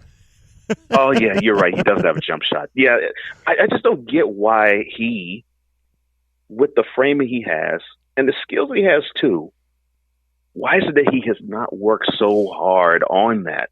He has to have had the opportunity to build one shot to where it didn't involve him having to penetrate in the lane, because he had to save himself of that, because he couldn't do that. And he still is streaky. 35 and he's still streaky with his jump shot. 17 years. It's either extremely wet or it's a desert. I don't get it. 17 years. 17 seasons, folks. And no damn jump shot. I mean, his jump shot is so bad. You want a legendary shooter? I'm going to put a legendary shooter and LeBron James in the same sentence, but not for the reason that you folks think. His jump shot at times can be so dry, so pixelated, and so off course. Not even the legendary Reggie Miller would be proud. Because at least Reggie Miller can hit a jump shot. At least Reggie Miller can catch fire.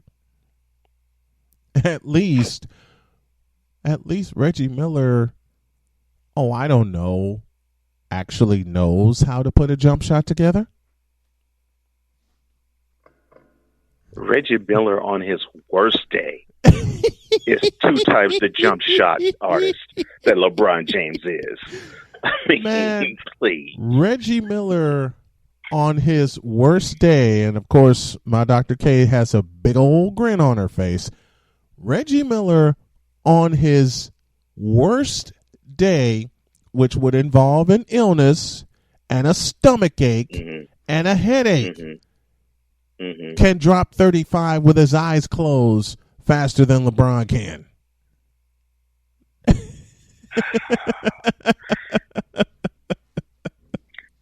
Look, I get why people want to say that LeBron is great because he has these different skills. I get it. Yes, I get absolutely. It. Absolutely understood that. I never said that he isn't a fantastic athlete. I will never say anything to the contrary of that. I will never say he's not a great philanthropist off the floor. He's that too. What I have said for the almost 7 years I've been on air doing this show, I judge him for what he does on the floor. And I compare that to what I've been spoiled by for some 25 years. And folks, he ain't it. No. And I, this is what gets my goat. This is what frustrates me more than anything. They tout the fact that he has gone to 8 straight finals. Mm-hmm. It almost invites another Stephen A. Smith soundbite when he says, what do you want to give him, a cookie? I mean, 8 straight finals. Fine, good. And they throw this in your face as like it's a badge of honor. Jordan didn't do that. Jordan didn't have to. Jordan didn't want to just go to the final of the World Championship Series. He wanted to win. And not only did he want to win, that's what he ultimately wanted to do. Yeah, not only did he want to win, he also wanted to let everybody know he was the best player on the court while winning it. Yeah. So he wanted to let people know I was the best player on the planet. And he did. And he didn't have to say it, bronzexual. Exactly.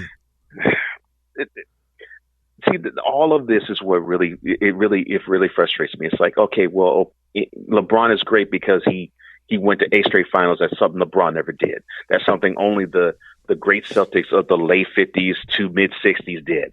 Okay, fine. I'll give you an applause for that. Yes. Wonderful. But you know the one thing that those late 50s to mid 60s Celtics did in those 8 finals?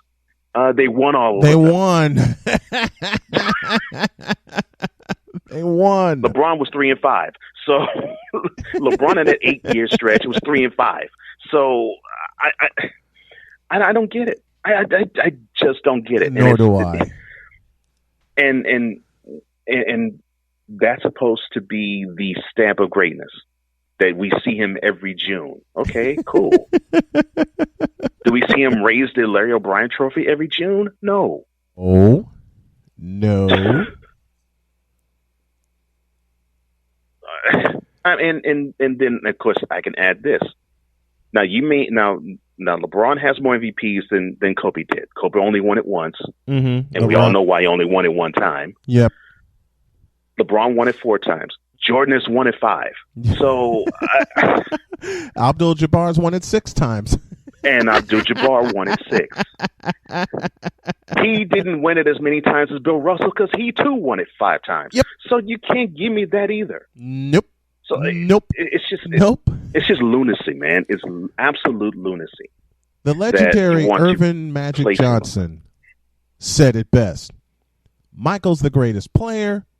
Russell's the greatest winner. No argument here. No argument here either. No argument here. And while we're talking about how the NBA has whiffed on quite a few things, and I know I'm going to get on some people's nerves with this question. Well, before we please do get that, folks, I've said LeBron's never had a jump shot. Someone challenged me some time back that Julius Erving never had a jump shot. Courtesy of CBS. Courtesy of CBS, I give you this. With 10, with Magic guarding him. Irving outside, hits a big one. A big basket. And a 111. Yeah, you hear that, Net. You know, there is this wonderful invention that we didn't have when we were growing up, but these youngins have it now.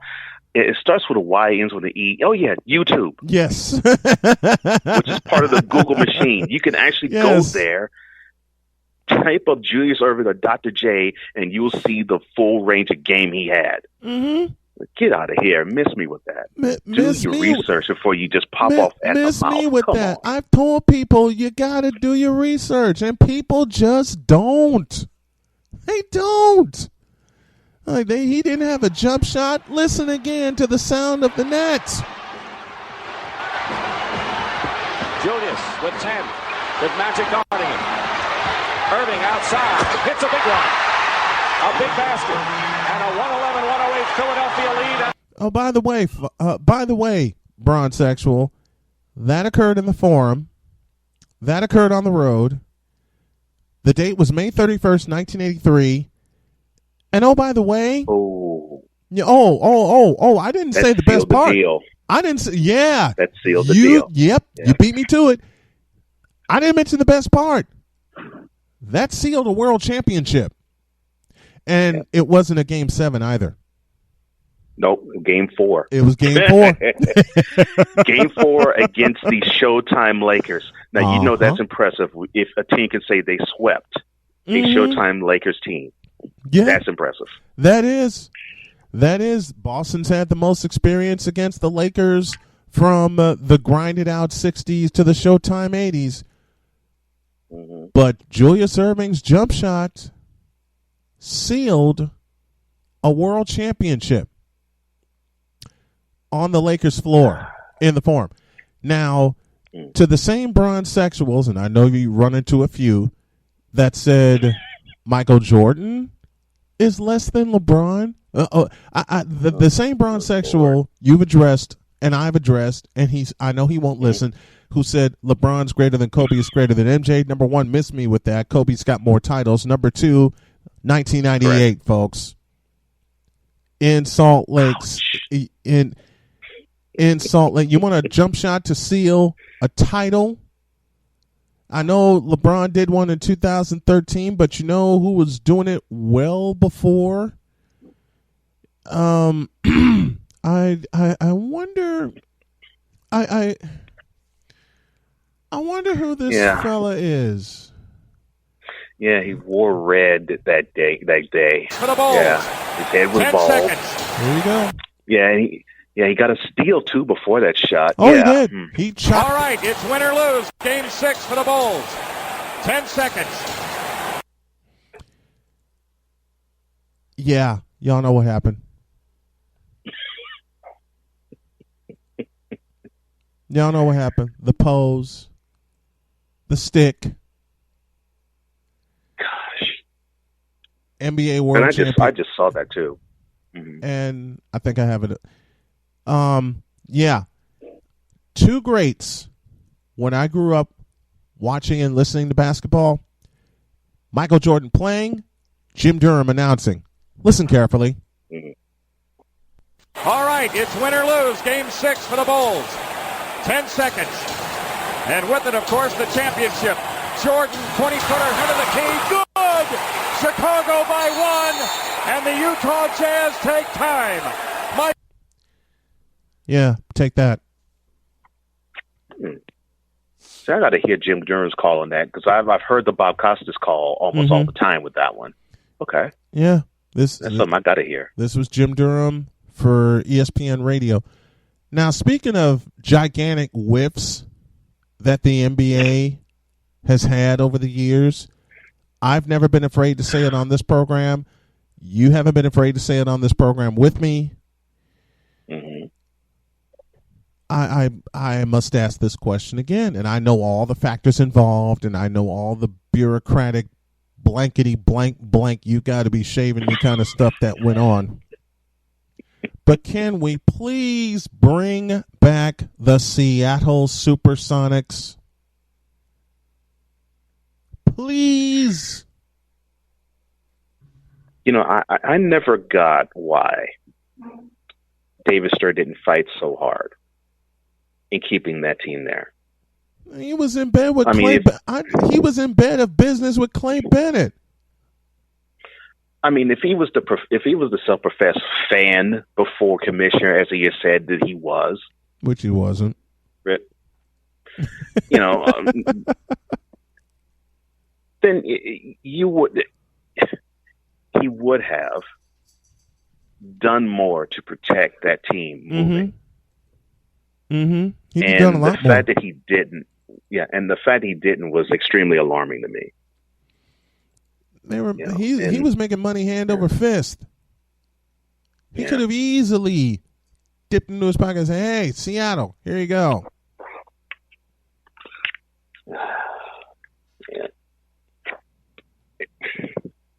That team does not belong in Oklahoma City, and I'm not trying to crap on Oklahoma City. The fan base is awesome. The fan base, yes. The fan base is awesome. The fan base is awesome. Yeah. But that team does not belong in Oklahoma City. It does not belong wearing thunder blue, navy blue, yellow, and orange red. It doesn't belong wearing that. It should be white, green, and yellow. In Seattle. And they should be playing in the Pacific Northwest in the Seattle-Tacoma area. That's where that team belongs. It's belonged there since 1968. It belongs there now. And the fact that it is not there is a crime. It's a travesty. It's an absolute travesty that Seattle does not have an NBA team. I got nothing against Orlando coming in. They came in 1988. Same with Charlotte, and I'm not far from Charlotte. I understand that. But you always had the Seattle Supersonics. Yeah, you did. I mean, and this is what's so messed up now. I mean, you know, one of my favorite songs was Ice Cube. It was a good day. Mm-hmm. Third verse.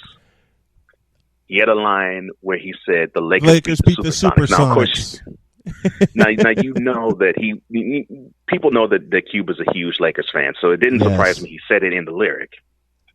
But the team he chose was Seattle. You know he chose it out of respect. Yeah, you know he chose it out of respect. Because that was a big rivalry. That was always a big rivalry. It was a huge rivalry. Yeah, huge rivalry. That was a big rivalry.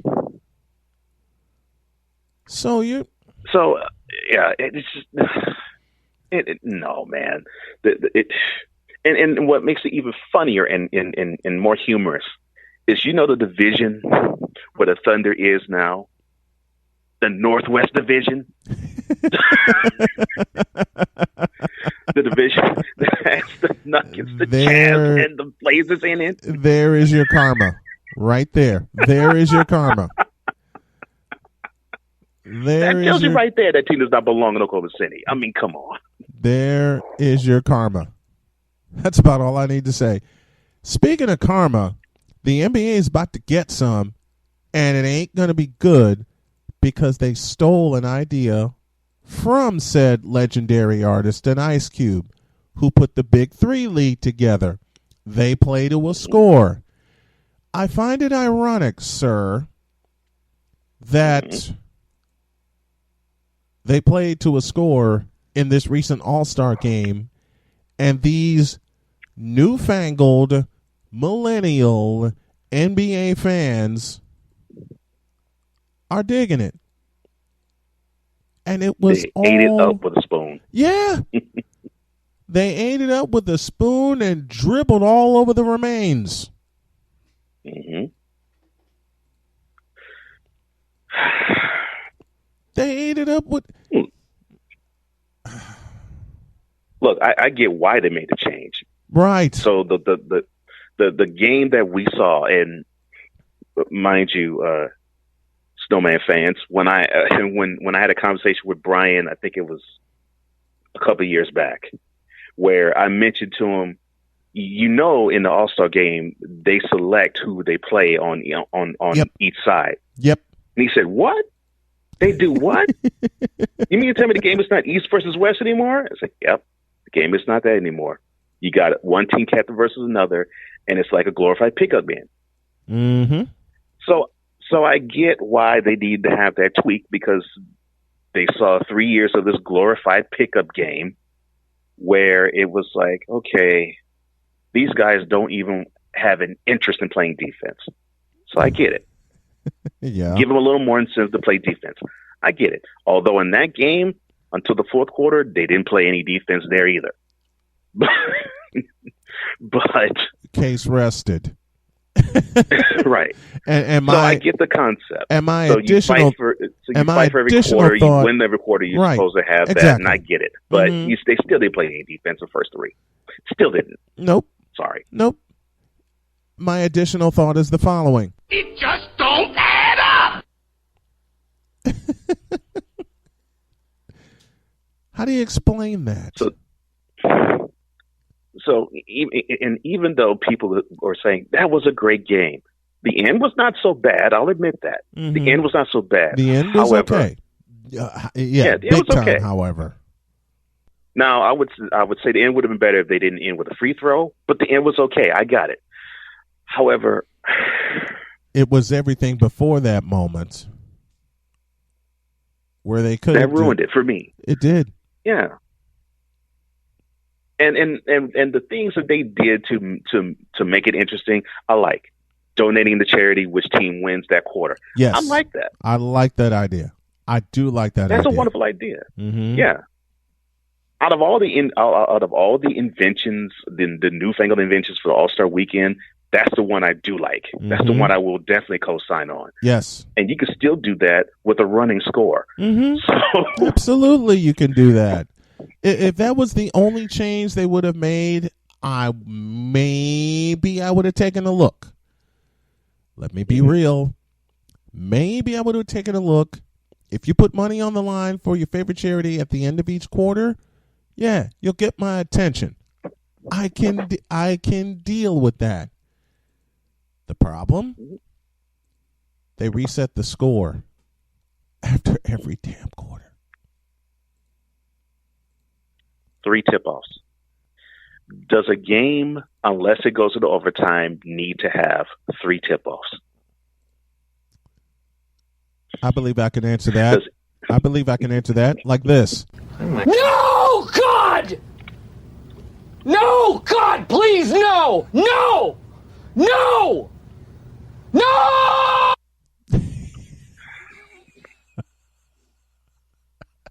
So, cut to the fourth quarter, and when I saw they're playing to a point, the moment I saw that, I said, they're biting hard off a big 3. Oh, yeah. That was the very first thing I thought. They're biting hard off the big 3. Mm-hmm. And so it made me proud that Cube said, it's great that the NBA is doing this, but give credit where it's due. And they won't. And he's right. And they won't. He's absolutely and he's right. He's absolutely right. Should give credit where it's due. Ice Cube came up with that. And the NBA, being the thieves that they are, will not give credit where it's due. And I hope there is a ton of karma that comes their way for that. Because that's not right. It's not right. So, people could say this was a win. And look, Chicago knows how to pull on events. Yes. So I had no issue with how your hometown was going to put on the event. I knew none. They were going to do a first-class event. Yep. That was not even an issue for me, and I was right. Yeah. Oh, yeah. Everything was first class. This is Chicago. They know how to do it upright. So I had no issue with that. But what the NBA put forth, for the possible exception of the Rising Stars game and doing charity after each quarter. Yep. Huge misses, man. Huge misses. I don't even recognize the weekend anymore.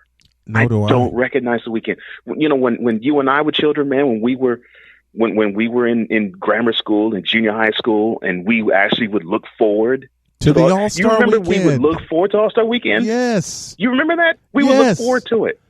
Well, I would be talking with every one of my friends, and we're talking about who should be in the All-Star game, who shouldn't be in the All-Star game. You look forward to that. You absolutely, when we were growing up, would look forward to the All-Star game. You want to see your favorite players in it because, as you've said on this program quite effectively, It's an all-star game. Yeah. It's an all-star game. So, and I will say this until I'm blue in the face and until the NBA corrects this. All-star game. Why is it that you have non-all-stars participating in the weekend? Mm-hmm. Then you might as well scratch all-star off of it and just say the weekend break. You may as well just say the weekend break. Yeah. NBA weekend break or NBA family reunion. One or the other, one of these two names would fit. Because it's not an all-star weekend. It's not all-star No. weekend. It is not all-star weekend. And I totally agree with you. Chicago knows how to put on events, especially sporting events. I had no issue or no worry. But letting the NBA take over all-star weekend, man, it's a gigantic whiff. Yeah. It's a gigantic whiff. It was a whiff. Yeah. And now, I know we're going to get pushback for this, but I don't care. I'm saying bring it. I'm absolutely saying bring it. Because what I saw for All-Star Weekend was bogus. Flat out bogus. It is not the same thing and hasn't been for a while. You can miss me. You can miss me. I'll borrow from you. You can miss me with, oh, this was a great time. This was a great game. It was a great idea to have them play to a point total. Sorry, Ice Cube beat you to it. You can miss me with, it was a great dunk contest. Aside of Aaron Gordon, who the hell are these people? You can miss me with, it was a great three-point contest. Aside of Devin Booker, who the hell are these people? I repeat my comment. Mm-hmm. And unless Larry Bird is going to suit up, unless Magic Johnson's going to suit up, or we're going to see MJ take off from the free throw line, I don't want to see it again. I will not watch again. And on top of that, if you look at the decoration of the floor, I understand you want to honor the city of Chicago with its famous, world-famous skyline. Right. Mm-hmm. But they only put Chicago All-Star 2020 on each of the baselines. Back in the day when it was the All-Star game, they would make the floor and they would honor the team that hosted it. Mm-hmm. They would, sir. They have not since 2005. And it's absolutely bogus. It's bogus. And here's where people can miss me too. If you all going to say, well, this is get off my old man take. Two things. Yeah, and that's one. And two, just look at the product. Yeah. And then you look at the product before, like you said, 2005. Just look at the product. It doesn't resemble anything all-star unless you're talking about the game, and even the game itself is not all that great. It really isn't. I mean, I don't even have to go. I don't even have to go back to when we were children. No. One of the greatest all-star games. I know you'll remember this too. 2001. Yes. That's one of the greatest all-star games. The West were up, and I think they were up double digits, and the East had the pride to say, "Oh no, you ain't getting us. No, we're not going to fold the tent. You ain't going to come out here with a W." And led by Allen Iverson, they marched back and they won the game. In the final seconds. That's what I want to see. In the final seconds. That's what I want to see in an all-star game.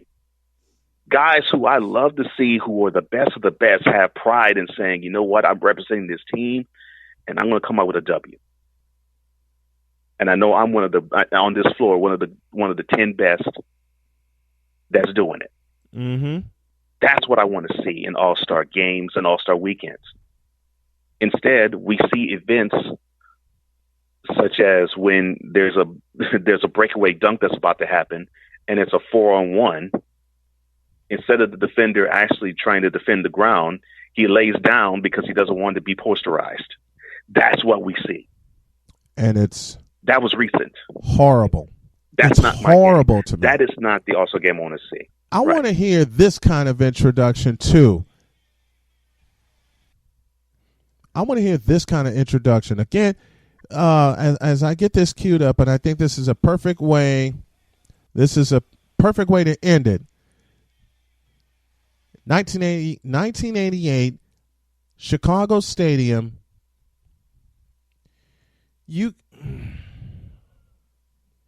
Again, I love Common and the way he introduced the players.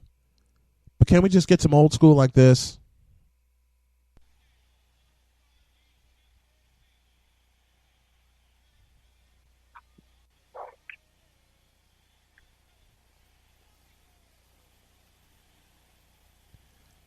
Can we get an introduction like that where 18,204 people are yelling their lungs out for their local star? And a travesty that Zach LaVine was not elected to the All-Star game for the Chicago Bulls. There was not one representative of the Chicago Bulls, and Zach LaVine was deserving of an All-Star bid. He did not get it. An absolute travesty. Yeah. Oh, and one more gripe that I have about All-Star Weekend. This league has been in existence 73 years. Mm-hmm. You know that we have to tip our caps to those who have been playing today. Yes.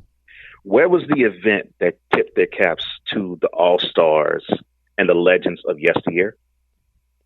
What event was there? There wasn't. Name me the Thank you. Name me the event that paid homage to the players of the past, the legends of the past, the all-stars of the past. Where was that? You pay attention to the future. You pay attention to the present. The past was nowhere to be recognized. See that? For the exception. That was the biggest thing that took it away from me. That was the biggest thing that took it away from me. You don't see the old timers game anymore, which was one of the highlights of the weekend. Game was one of the highlights for me too. Yeah, it was one of the highlights of the weekend, and you don't see it anymore. And I don't like it. I don't like that. I don't like it because now you're teaching these young fans that there is no homage to the legends anymore. None. Yeah. Of all the things that we've talked about, that leaves the saltiest taste in my mouth. Mm-hmm. That right there. About All-Star Weekend. Yeah. That's the saltiest taste in my mouth also. One of the saltiest tastes about the NBA that's in my mouth currently. It's called the NBA Finals and not the NBA World Championship Series. No championship series. The first round is 7 games and not 5. Well, and then they butchered it too. Because you remember when it was the best of 5. Yes. They did not stretch that out to 2 weeks. No. But for some reason, they decided to stretch the first round out for 2 weeks to justify, well, the first round doesn't need to be best of 5. Why don't it be the best of 7 too? Like 2003 is when everything changed for my love of the NBA. 2003 is when they instituted the 7-game series in the first round. 2003 is when LeBron James showed up. Nothing against the athlete, but everything against the basketball player I don't like. 2005, the All-Star game changed for me. They took away the homage to the legends that preceded the current stars. And how are you going to learn who are the greats if you don't showcase who they are? You're really not. How is that possible? You're really not. You really are. You really not. I understand the game being global. I understand you have to somewhat adhere to the modern times. You do. And I understand that.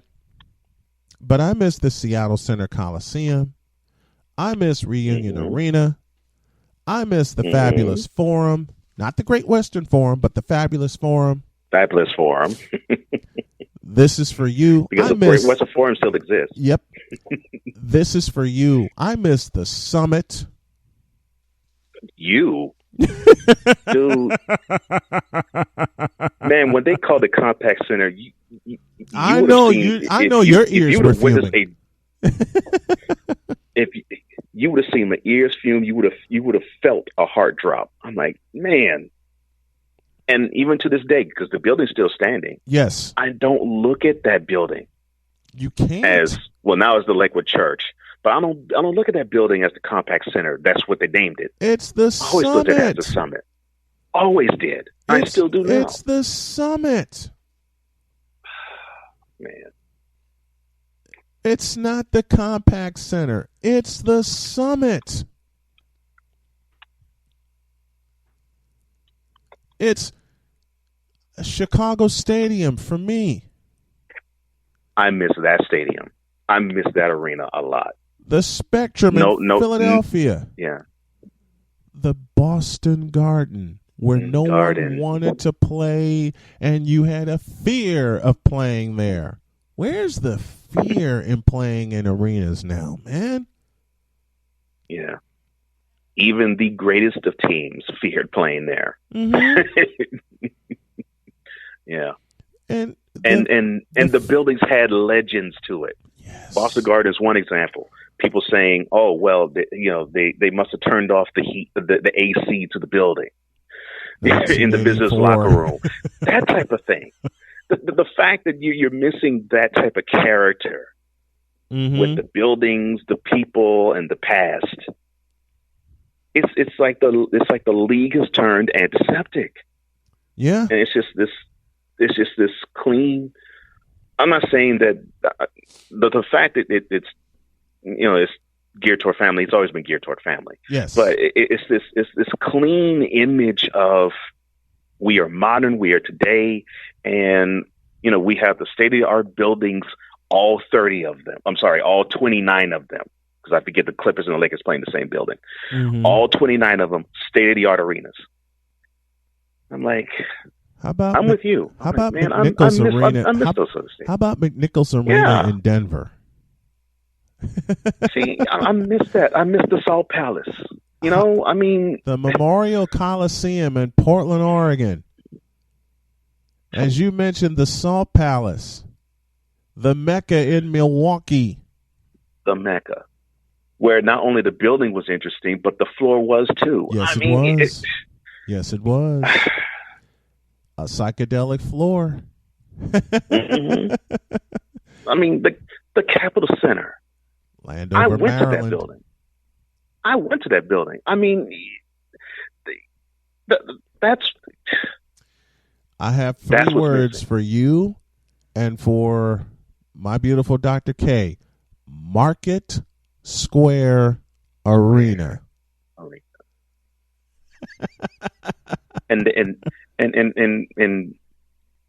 poor Indy. They try to replicate it with Banker's Life. They tried so hard. Market Square Arena. Very few arenas were louder than that one. Very few. Very few. Very few. How? You know what? We talked about how much the Oklahoma City Thunder needs to move back and be the Seattle Supersonics again. Mm-hmm. The Nets need to move back to New Jersey. New Jersey? Because what the hell have they done since they've been in Brooklyn? Have they won a championship? No. Have they gotten out of the first round since they've been in Brooklyn? No. I think not. Have they gotten close to a conference final since they've been in Brooklyn? No. That's a definite no. Are they even close now to being championship contenders? No. With Kyrie being injured now for the rest of the year? No. I mean, what was the point? What was the point? Just go back to being the New Jersey Nets. At least you actually can establish an identity. You're trying to be the second team in New York, and it ain't working.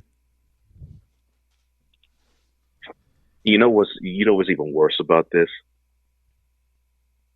At present, they still are the better in terms of product. They're still the better team in New York, but they really don't matter. No, that is how bad it is. They don't. They are the better team in the New York general vicinity. Yep. And still the bigger ticket in the New York City metropolitan area is the Knicks. Mm-hmm. Still. Mm-hmm. And when I saw the move, you already know why. When I saw them move, I'm like, okay, fine. So they got Jay-Z on board, and he is this Brooklyn messiah, so to speak, and he wanted to have basketball in Brooklyn, and so he wanted to have Brooklyn stand up and be back in prominence, and they figure, okay, well, we don't have the Brooklyn Dodgers, well, we can now have the Brooklyn Nets. Okay, well, you've had them for a few years, and you have the wonderful Barclays Center, where the arena's fine. People in Brooklyn still are hating you all for putting that arena in the middle of the borough. Middle of the borough. In the middle of the borough. Might as well go. I'm with you. They might as well go back to East Rutherford, New Jersey. I mean, what's the point? You had a deal inside the Prudential Center. Why'd you leave? They thought they were going to make more money being the Brooklyn Nets. They really did, and they wanted to feel that they could challenge to being a New York team, and they should have studied how it is for the New York Jets and the New York Mets. Yep, and you'd see how the Jets are second fiddle in the NFL to the Giants, and the Mets are definitely second fiddle in MLB to the Yankees. And you're seeing how the New York Islanders are second fiddle to the New York Rangers. And by the way, the Rangers almost a third fiddle to the New Jersey Devils. To the New Jersey Devils. I mean, it's just. I really would have wished that the Nets were really studied a little harder than they did. It was a rushed move. Yeah. It was a rushed move because Jay-Z and the Russian put their money on the table. And Prokhorov, Governor Christie had to act fast, and he didn't. Yeah. And he didn't. How about the Veterans Coliseum in Phoenix, Arizona? Oh man. How about that? When I always loved whenever the Rockets played in Phoenix, and I would look on the court, and I'm like, why is it that they wrote the full name of the arena on the court? But I loved it. It was the identity. And then when they, of course, they moved to America West Arena, I was like, the arena's nice. It's cool. It's not the Madhouse on McDowell. Right. It seems to have no personality. the arena that I remember did. And I loved it. And I actually loved the Suns for it. It was like, oh, it's kind of cool. It's different. The logo at the center of the court. The sunburst. They're slowly trying to get back to that, and it ain't working. Yeah, yeah. And they've been trying to do that for, 15 years? 15 years, and it ain't working. If they haven't figured it out, they are not working. And I just got a wide eye from my executive producer. I've ran past the break. So you know what I have to do. Cole Johnson joining me here to talk some old school NBA. Bring it back, y'all. Will it please?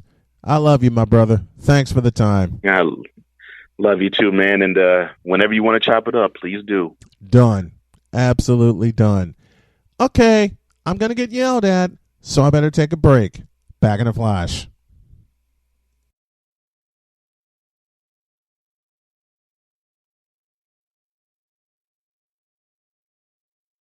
This is Snowman in the Morning, Holy on smoke! where true sports talk lives.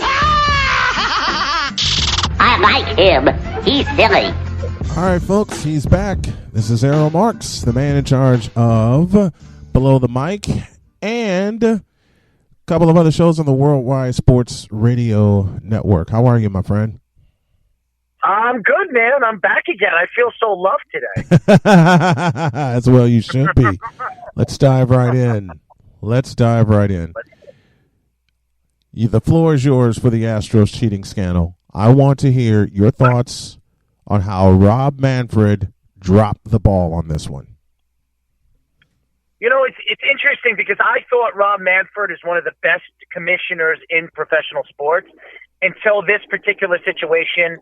You look at the Astros as a whole, as an organization.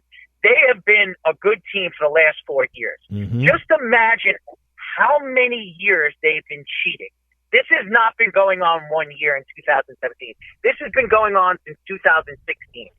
And the same Astros team and the same GM that complained about the St. Louis Cardinals, that had the St. Louis Cardinals GM or vice president of player personnel fired and arrested for stealing things on his computer is absolutely appalling, because when you look at the Astros as an organization, you would think class. You know what I mean? When you think of the Astros, you think of Altuve, Correa, Springer. You talk about a classy organization until you heard that. And then you look at the background of this team and this whole buildup of what happened over the last couple of years. And listening to Mike Trout explains everything. And even Giancarlo Stanton the other day getting interviewed about this whole situation, he said that if I knew a pitch was coming, I would hit 80 home runs a year. 80 home runs. Yeah. So you know the advantage of a player, especially a hitter of that magnitude, of an Altuve or a Springer or a Correa or whoever's at, or arguably one of the best third basemen in baseball in Bregman. And my thought to this whole situation, and I'm not talking as a Yankee fan, and a lot of people are going to say, well, you're a Yankee fan, that's why you're going to say this.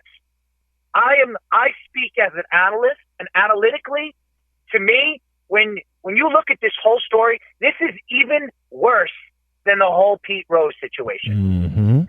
Mm-hmm. And you talk about Bud Selig, and Bud Selig was the guy that would not let Pete Rose back in baseball. But they have his baseball bat. They have his jersey. They have the baseball. They have even the base that he stole that gave him his, gave him that, I forget what it was, in the All-Star game when he hit the catcher and knocked the catcher out. Yeah. They got all his stuff in the Hall of Fame. But they don't have his plaque and him. Yes, exactly.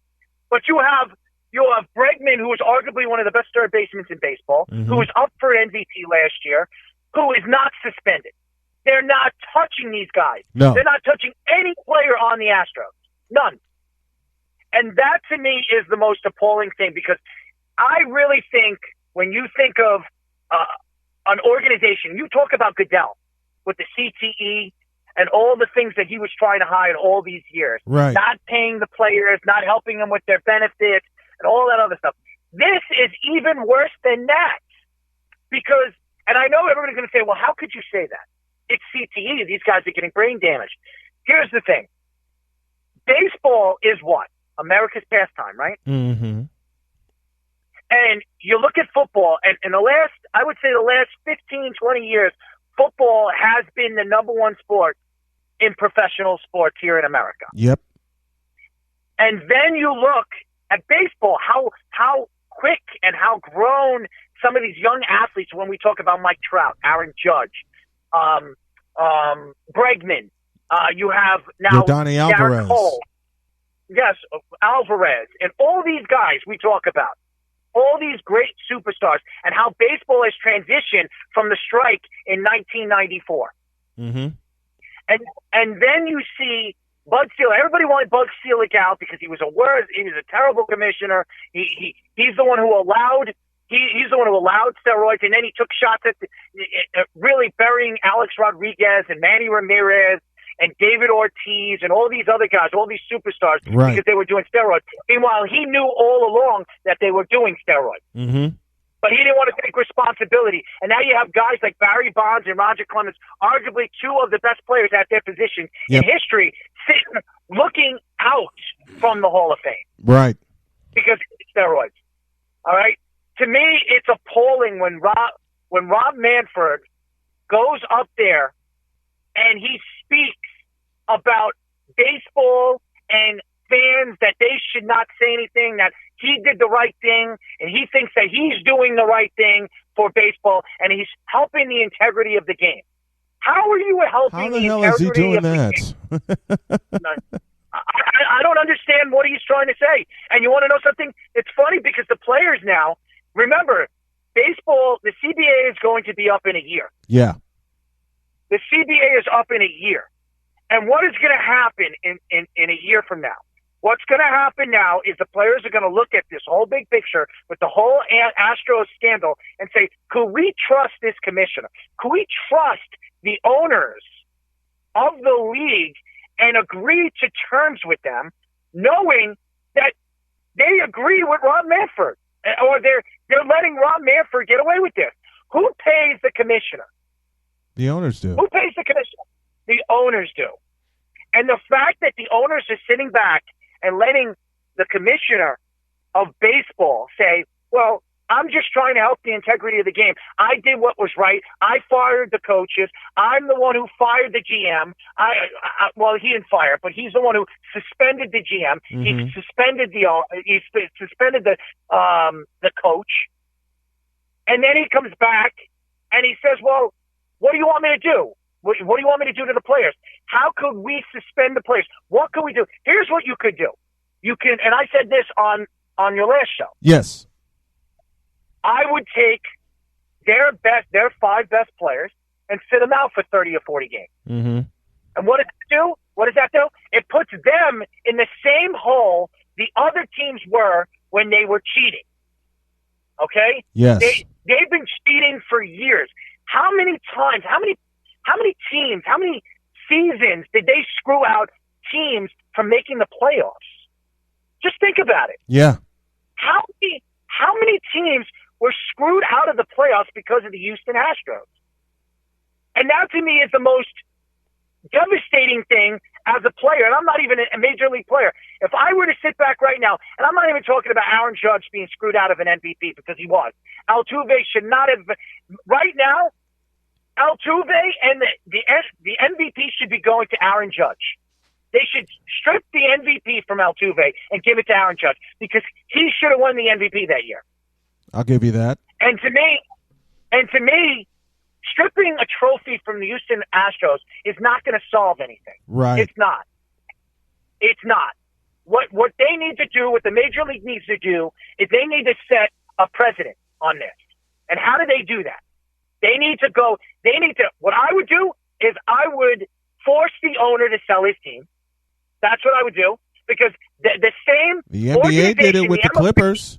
I exactly see your point. The NBA did it with the Clippers and the whole Donald Sterling incident.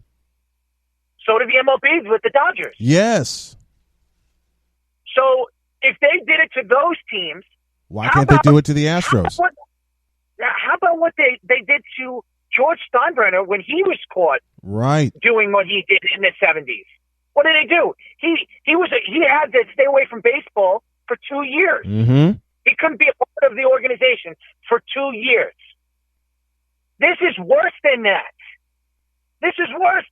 Because the integrity of baseball, the integrity of Major League Baseball has taken a slap in the face and the kick in the balls. Let's just be real. Absolutely. It's taken it. Absolutely. Let's just be real. And this is coming from a pure, unadulterated baseball fan. This is the first sport I love. Major League Baseball, several times over since I've been a fan, has taken multiple slaps in the face. But this time, with this cheating scandal, not only is it a slap in the face, but it's a kick in the nuts. I agree with you. And you want to know something? When you talk about Justin Verlander winning the Cy Young last year, and how about Garrett Cole being the runner-up? Right. The third runner-up. You're talking about guys that knew about this. Yeah. They knew about this. So they should strip every single award that the Houston Astros have won in the last 4 seasons. Strip it all. Cy Youngs, MVPs. You cannot take a trophy away from a team that won a championship even though they cheated. So that's the only thing I would leave with them. Yeah. But put an asterisk on it. Put an asterisk on it. Mm-hmm. Put an asterisk on the year that they won the championship. They want to put an asterisk to Barry Bonds. They want to put an asterisk to Barry Bonds. They want to put an asterisk to who am I thinking of? Roger Clemens. They want to put asterisks to players, but they don't do it to teams. Why? This is the perfect time and example for them to do it to a team. I agree with you, and to me, it's not only hurting the integrity of the game; it's hurting these young fans. When you look at the way sports is growing right now worldwide with the NBA and the NFL, and even the NHL right now is growing astronomically right now as far as numbers are concerned. So, and then you look at baseball, and baseball was the second leading sport in America. Now you have to look at it as a young fan. Do I even want to watch the sport if Rob Manfred is not even going to put the hammer down on the Astros, on the team that cheated, on a team that cheated, and the evidence has come out and shows that they cheated. I like your punishment idea. Take the top 4 or 5 players away for 40 games and see how and see how they do. Okay, I like that suspension idea. To a lot of people, it would think they would level it would level the playing field, but at the same time, I do it for a year. You want to talk about a level playing? You want to talk about a level playing field?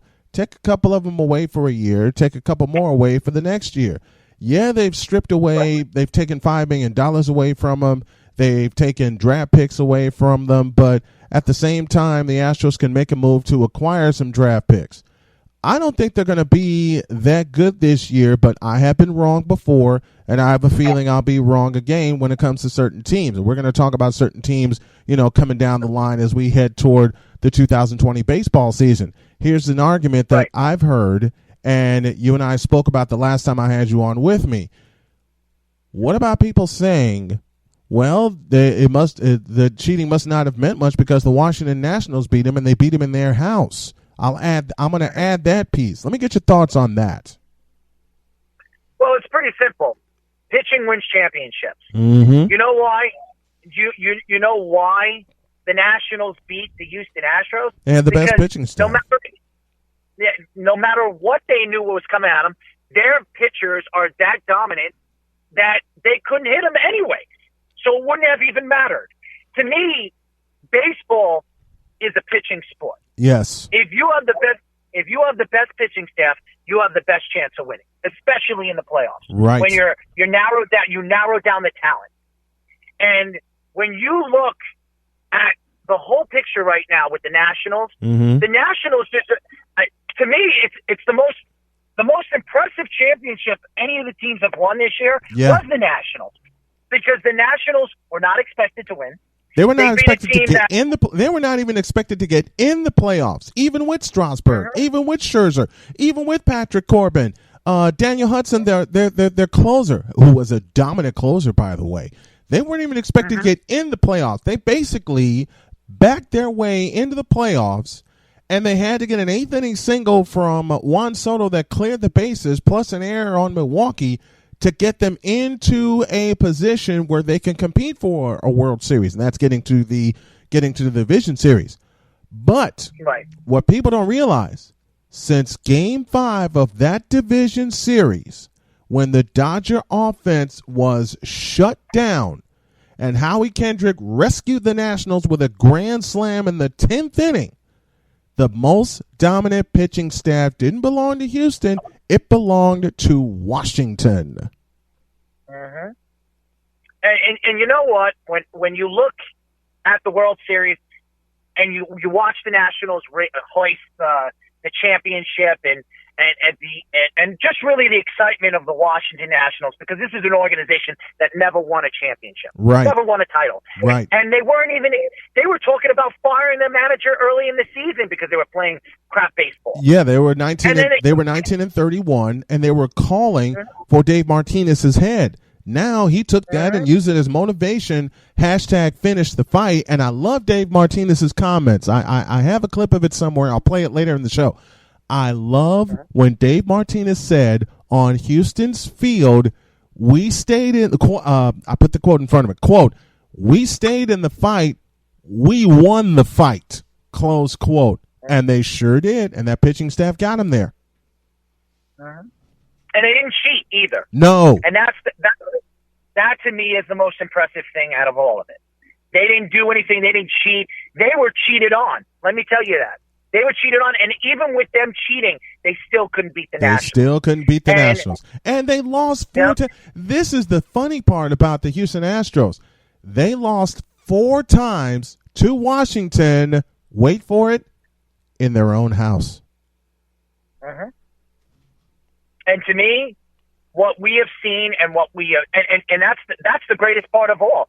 They were cheating in their house and only in their house, and they barely lost in the playoffs at home. The Astros. Yeah. Until they played the Nationals. Absolutely.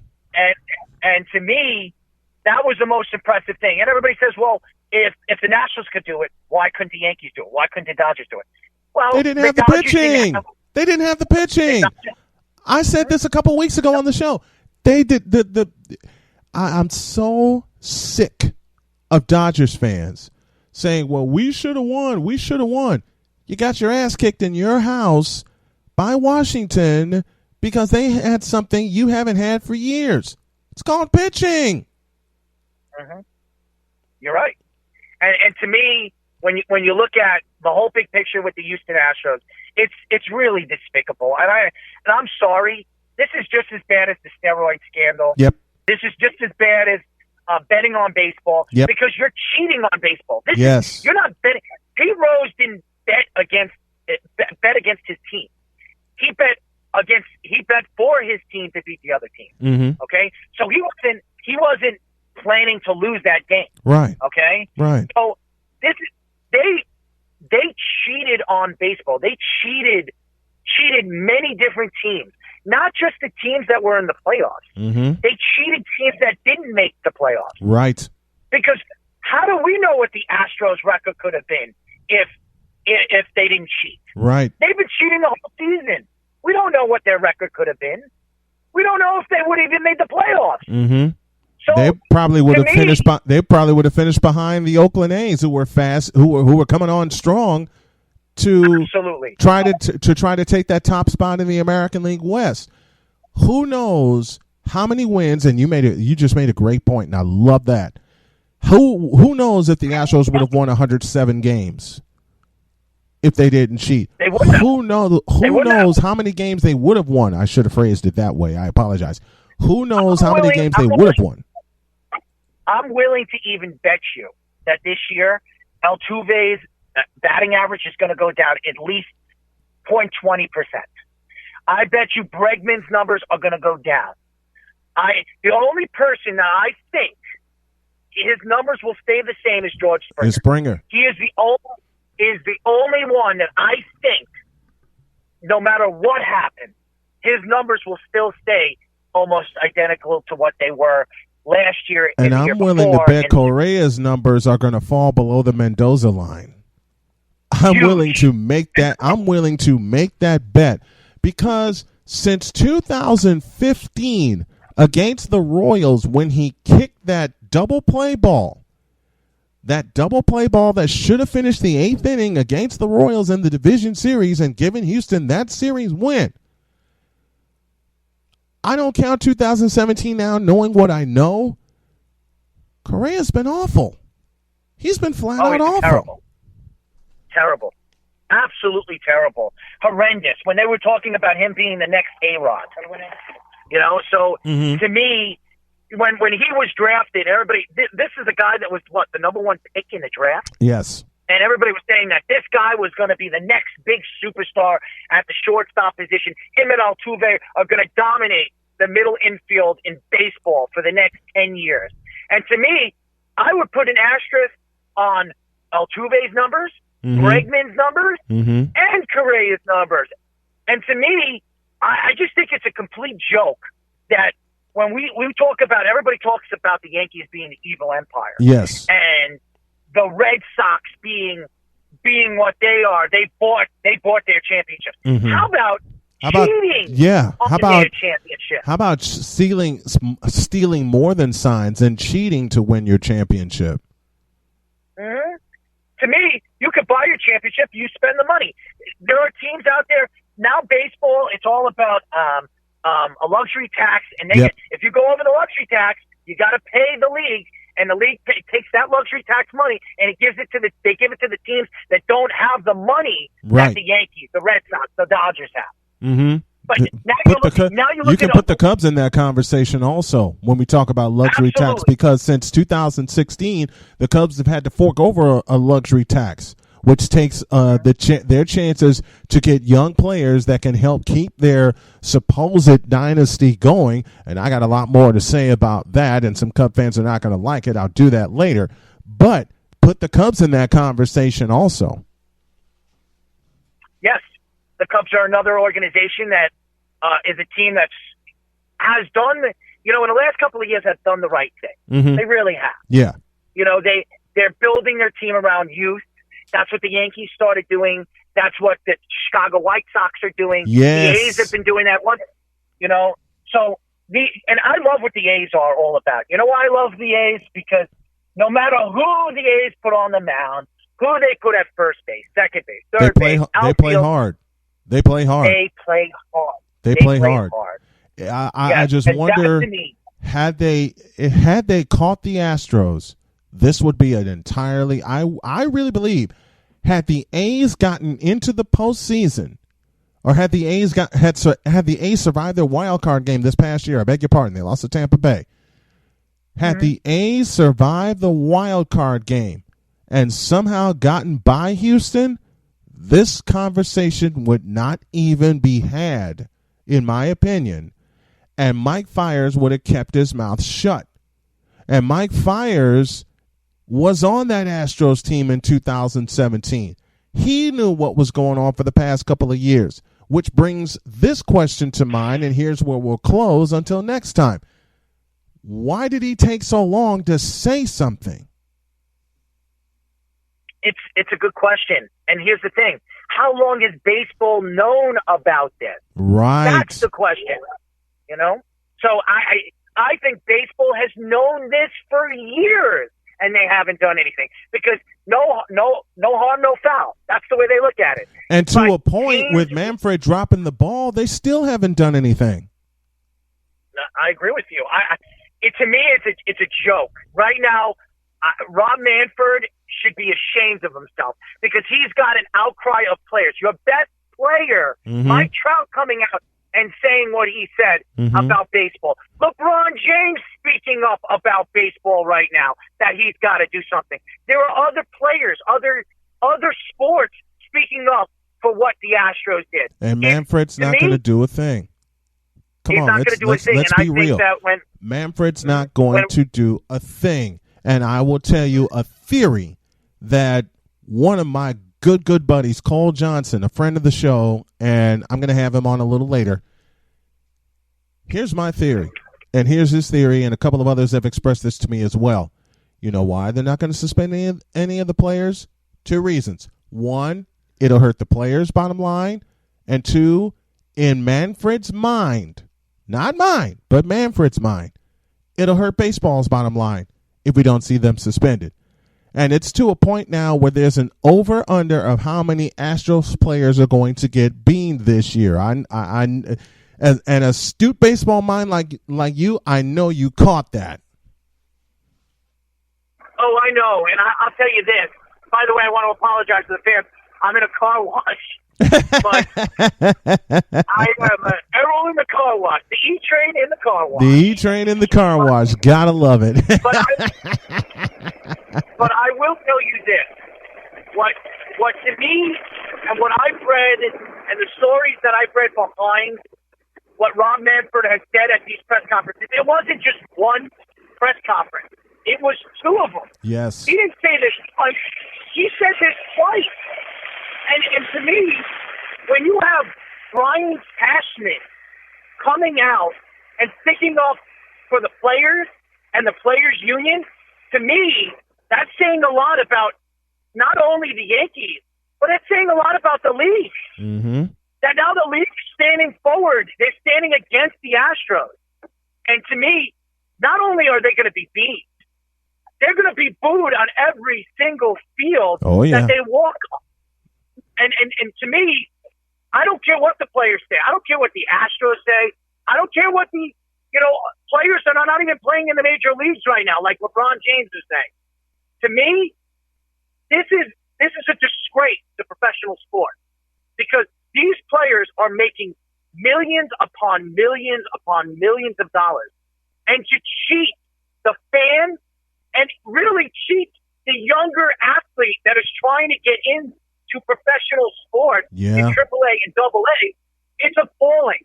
It's an absolute appalling situation. Do you know how much AAA players are making? Not as much as major league. Not as much as bench players are making in the majors. Not as much as them. Right now, if you do the investigation on it, the average professional AAA player is making no more than $40,000. $40,000 a year. These are guys that might never step foot on a Major League Baseball field for their career. And then they have these guys that are all talented in the world trying to find ways to cheat, to be better, to win awards, to be better than the better teams in the league. When everybody compares the Astros to the Yankees and the Red Sox, and I'll tell you this right now, the Red Sox cheated too. They cheated too. Yeah, they did. And it's going to come out even more because I believe that the stories are going to come out even more in the next couple of months. The next couple of months that the Red Sox were cheating as well. And the Red Sox are going to get zapped just as hard, if not harder. And think about this, and we're coming up on a break here. Think about this, and I'll leave you with this thought. Think about this. The Red Sox are going to get zapped. They're going to get zapped harder, and this is coming right up on the 2020 Major League Baseball season. And if you want to throw it back to Rob Manfred, he's getting a big fat curveball to smack out of the yard. My question is, will he take it or will he swing for the downs with the Red Sox? I think in the long run, the way baseball is pushing this and the way the fans are pushing this, I think eventually Commissioner Manfred is probably going to step down for as the commissioner of the league. Yeah. Because this is now tallying not only through Major League Baseball. This is tallying through all the professional leagues. You have soccer players from overseas talking about this. You have NFL players talking about this. NBA players talking about it. Heck, even NHL players talking about this right now. And to me, if Manfred isn't going to do anything about it, well, guess what? The fans will. The fans will. So, to me, you can write all the stories you want, and Manfred could say whatever he wants that he thinks is going to help solidify what he is saying about the Houston Astros. Here's my answer. Here's my question, and I'm going to leave you on this to Rob Manfred. If the ball was changed, if the roles were changed, and you were the owner of the Houston Astros, okay? How about this? If you were the owner of the New York Yankees, would you allow the commissioner to sit back and say what he has said on national TV and completely bring down the growth of the sport of Major League Baseball? That's my question to Rob Manfred. If he was the owner of the New York Yankees right now, and he knew that he got cheated, how about the LA Dodgers? He knew that their organization got cheated from a championship because the commissioner didn't step forward and do the right thing and figure out the right way of handling this. Would you be happy as an owner of an organization knowing that your team got screwed? No. That's my question to Rob Manfred. I know I wouldn't be happy. That's the E-Train. Errol Marks joining me here to talk Astros scandal. And now we return you to your regularly scheduled baseball season, and I'm going to have this man on. We're going to do some predictions. We're going to look at all the teams, and I will say right now, and not because I'm a native Southsider, watch the Chicago White Sox this season. We'll get into that in a couple of weeks' time. Thanks a lot, my friend. Appreciate it. I agree with you. I agree with you. I agree with you on that one. Watch the Southsiders, baby. Watch the Southsiders. These young kids can play. They've got 3 young players right now that are going to be superstars in the league. 3. And one is coming back. And one is coming back from Tommy John surgery. Thanks a lot, my friend. Appreciate it. Awesome. Thank you. Man, I will tell y'all right now, watch the Chicago White Sox. They're going to be dangerous. They are going to be dangerous. Dr. K has been telling me for a couple of minutes that we're due for a break. We're going to take one right now, and I'll be back in a little bit. Back in a flash.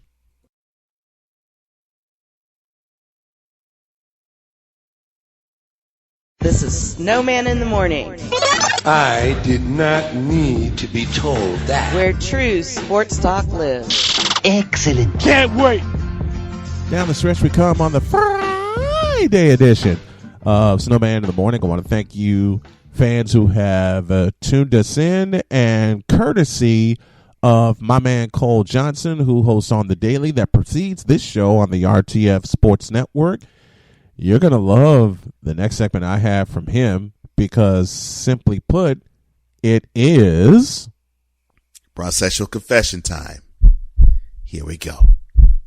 In a world where partial greatness is celebrated and total greatness is shunned, there stands to be a figure on the lips of those who love him and those who hate him.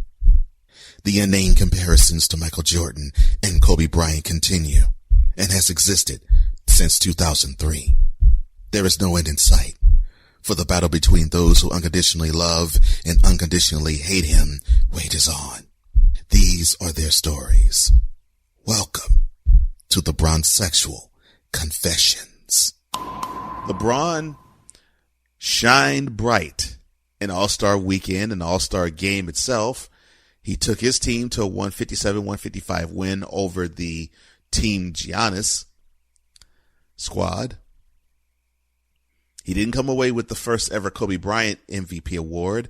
That went to his crosstown rival, Clippers' own Kawhi Leonard. That out the way. There was an interesting story published in The Athletic about LeBron James's eating habits, courtesy of the center for the Cavaliers, Tristan Thompson.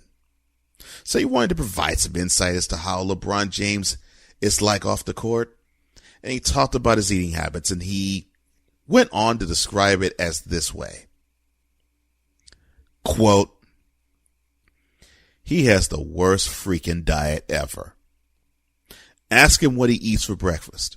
He has like 5 French toasts, drowns it in syrup with strawberries and bananas. Then he has like 4 egg omelet, and then he goes and freaking dunks on everybody. It doesn't make sense. He eats desserts with every meal. He'll come with his 1-week diet vegan crap, but he literally eats it like it doesn't make sense. He's really a specimen. He eats like crap. I remember one year I tried to eat like he ate, and it just didn't work out. I started to gain weight, and I said, forget this. I mean, if it works for him, it works for him. He loves sweets. He loves sweets. He eats desserts and French toast. It's crazy how his body just burns it. Close quote. Son, Tristan, it's better that he eats French toast than the diet that you eat, which is nothing more than illicit vaginas.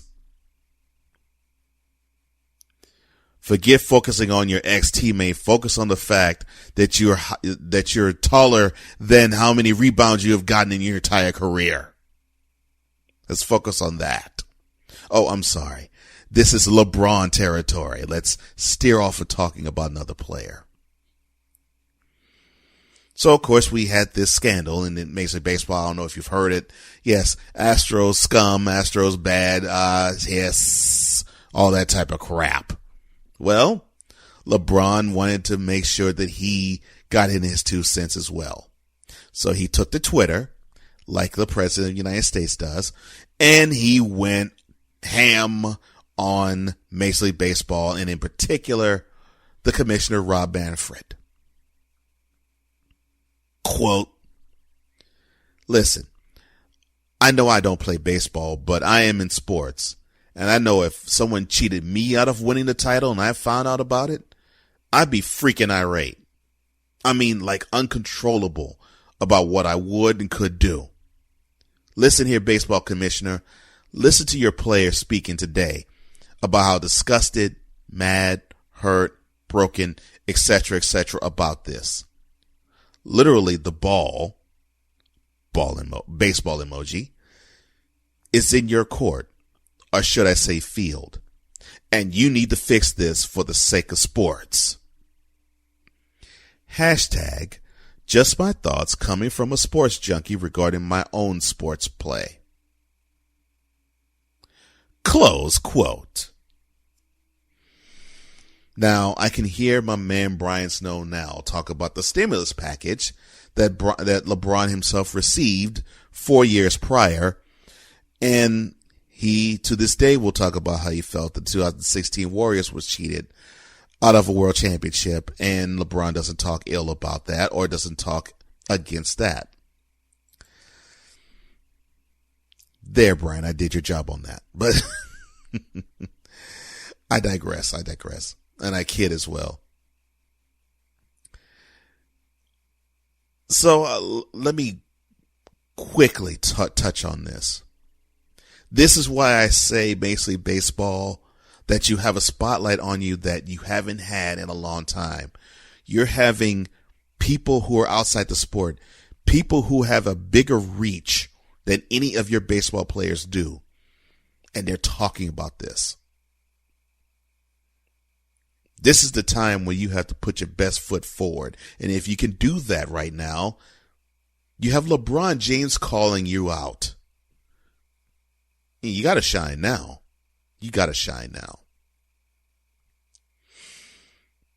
But I laugh at this because this is the most hilarious part. My man Brian Snow had a conversation with a brownsexual. And so I have this brought to my attention, and he said the brownsexual said to him, quote, Braun is greater than Kobe, is greater than MJ. Close quote. Quite frankly, it should be the opposite. MJ greater than Kobe, greater than Braun.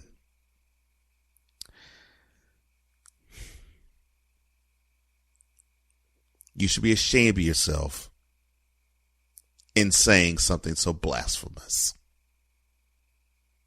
However, I had a conversation with a brownsexual, and this is how sick, how insidious this disease is. So it was a post on Facebook, and it was a picture. But the picture was not of LeBron, and it was not of a Laker. No, it was a picture of former Pistons guard Reggie Jackson, who now has been picked up by the Clippers. Well, this bronze sexual said the following, quote, "Why is everybody so Hades bent on stopping LeBron from winning championships? Golden State couldn't beat him and had to enlist the services of KD. Now the Clippers are trying to," I do love the spelling of trying to, Tryina. Now the Clippers are trying to stack the decks against him. The Knicks didn't add Mitch Richmond. The Jazz didn't add Shaq. The Supersonics didn't add Kendall Gill. This is why Bron's the GOAT.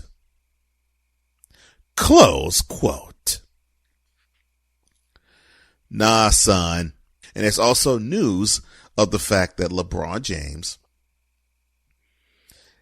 is going to give 200 free scholarships to students who are going to attend Kent State.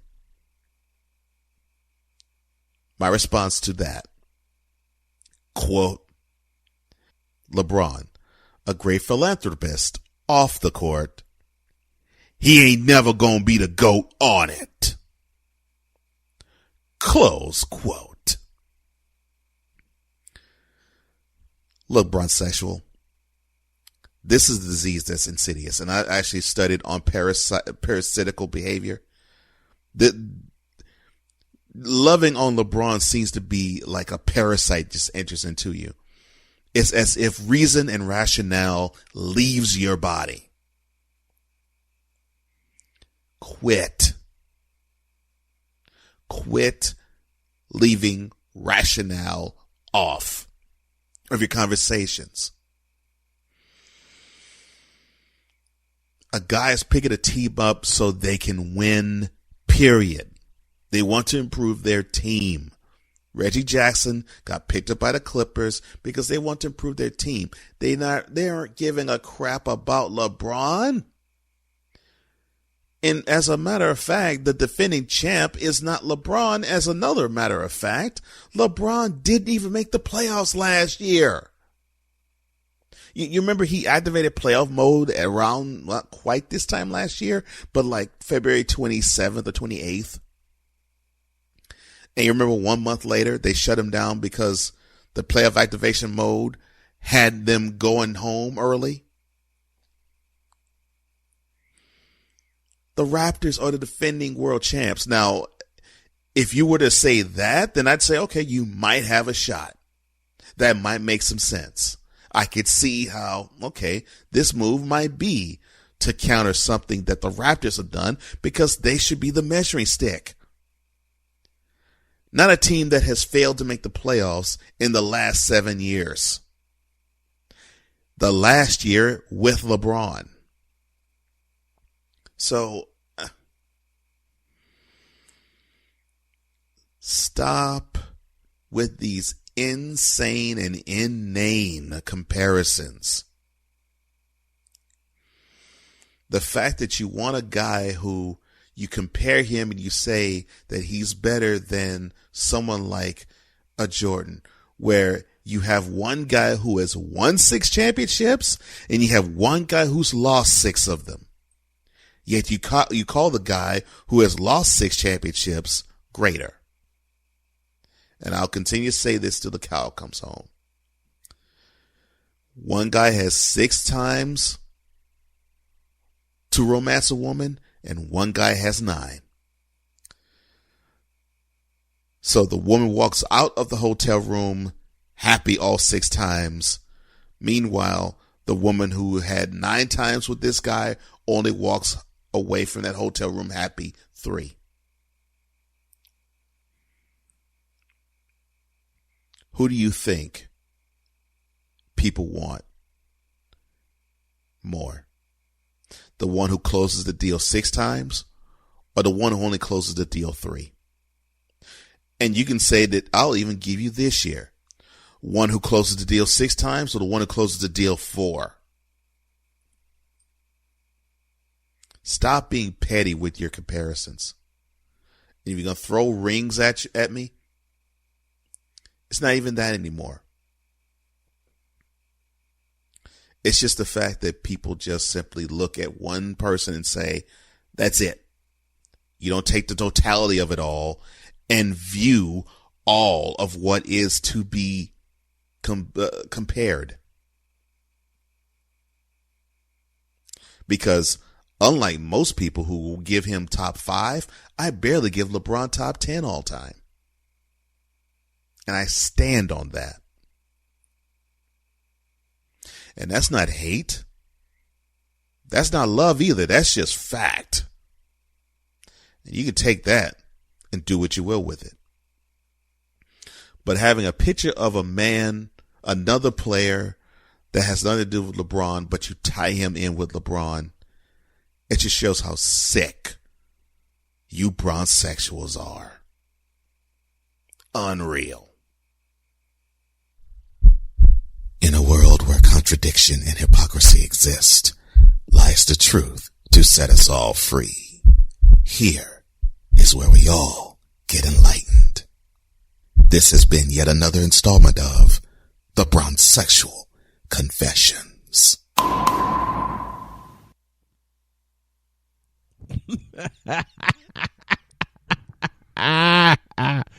I absolutely love it. This is an issue that should not have been an issue in the first place. And I'll piggyback on the message to the bronzesexual fan. Let me pluralize that. Fans. First of all, thank you, Carl Johnson, for allowing me to have this segment on my show. Second of all, how the hell, how in the Vita blue, yellow-bellied, red-blooded hell are you going to put LeBron over Kobe over MJ? See, the way I see it in that equation, 6 titles is greater than 5 is greater than 3. Okay? Okay. Now then, 6 world championship losses is greater than 3 is greater than 0. And Michael never lost a world championship series. Did y'all forget that? Did y'all forget the fact that Michael went 6 for 6 in the world championship series? I borrow from Magic Johnson, who said, and I quote, Michael Jordan's the greatest player. Bill Russell's the greatest winner. I can't argue with that. Now, was I alive before? No, was I alive during the Bill Russell era? No, but I've done a hell of a lot of research.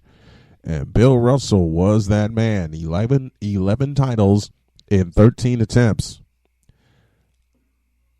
I'll have that before I have anything that LeBron James has done or will do. Let me say that again. I'll have that. The 11 titles in 13 attempts, the 6 titles in 6 attempts, 7 titles for Robert Horry. Casey Jones has it. I'll take all of those before anything that LeBron has done. Period. Period. And on top of that, I'll take this. Stephen Curry has 3 titles in 6 years. LeBron has 3 in 9. You don't realize that, do you? Bronzesexual. No, you don't. And it's obvious that you don't. And what's really bad, people still continue to place LeBron above MJ. The hell are you doing that for? Lord have mercy. I just don't get it. I really just don't get it. Well, that'll do it for this Monday edition, and I want to thank you all for listening. Don't forget, you can listen every day at 9 a.m. Eastern Time on RTFSportsNetwork.com, as well as FullPressCoverage.com, ArenaSportsNet.com, KSRN Arizona, and all of our other great network stations across the country. And believe me, there will be a lot more.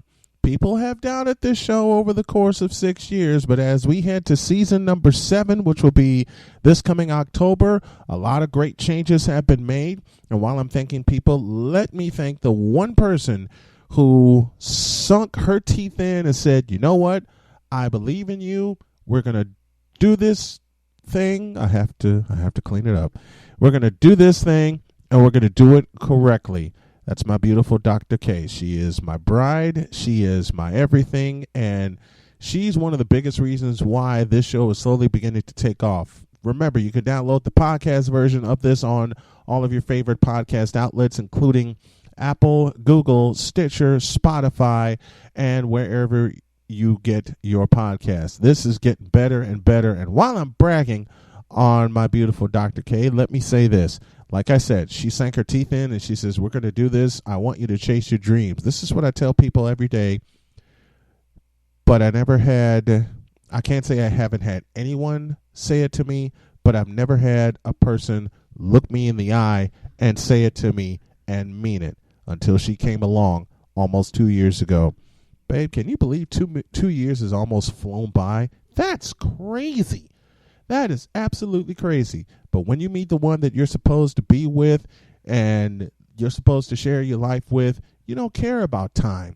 You don't care about how much has passed. You just look forward to how much time you can have with the one that is in your life, the one that is in your corner, and the one that says, I do to you. So make sure you say I do to that person and say it on a daily basis, not just a yearly basis when celebrating anniversaries.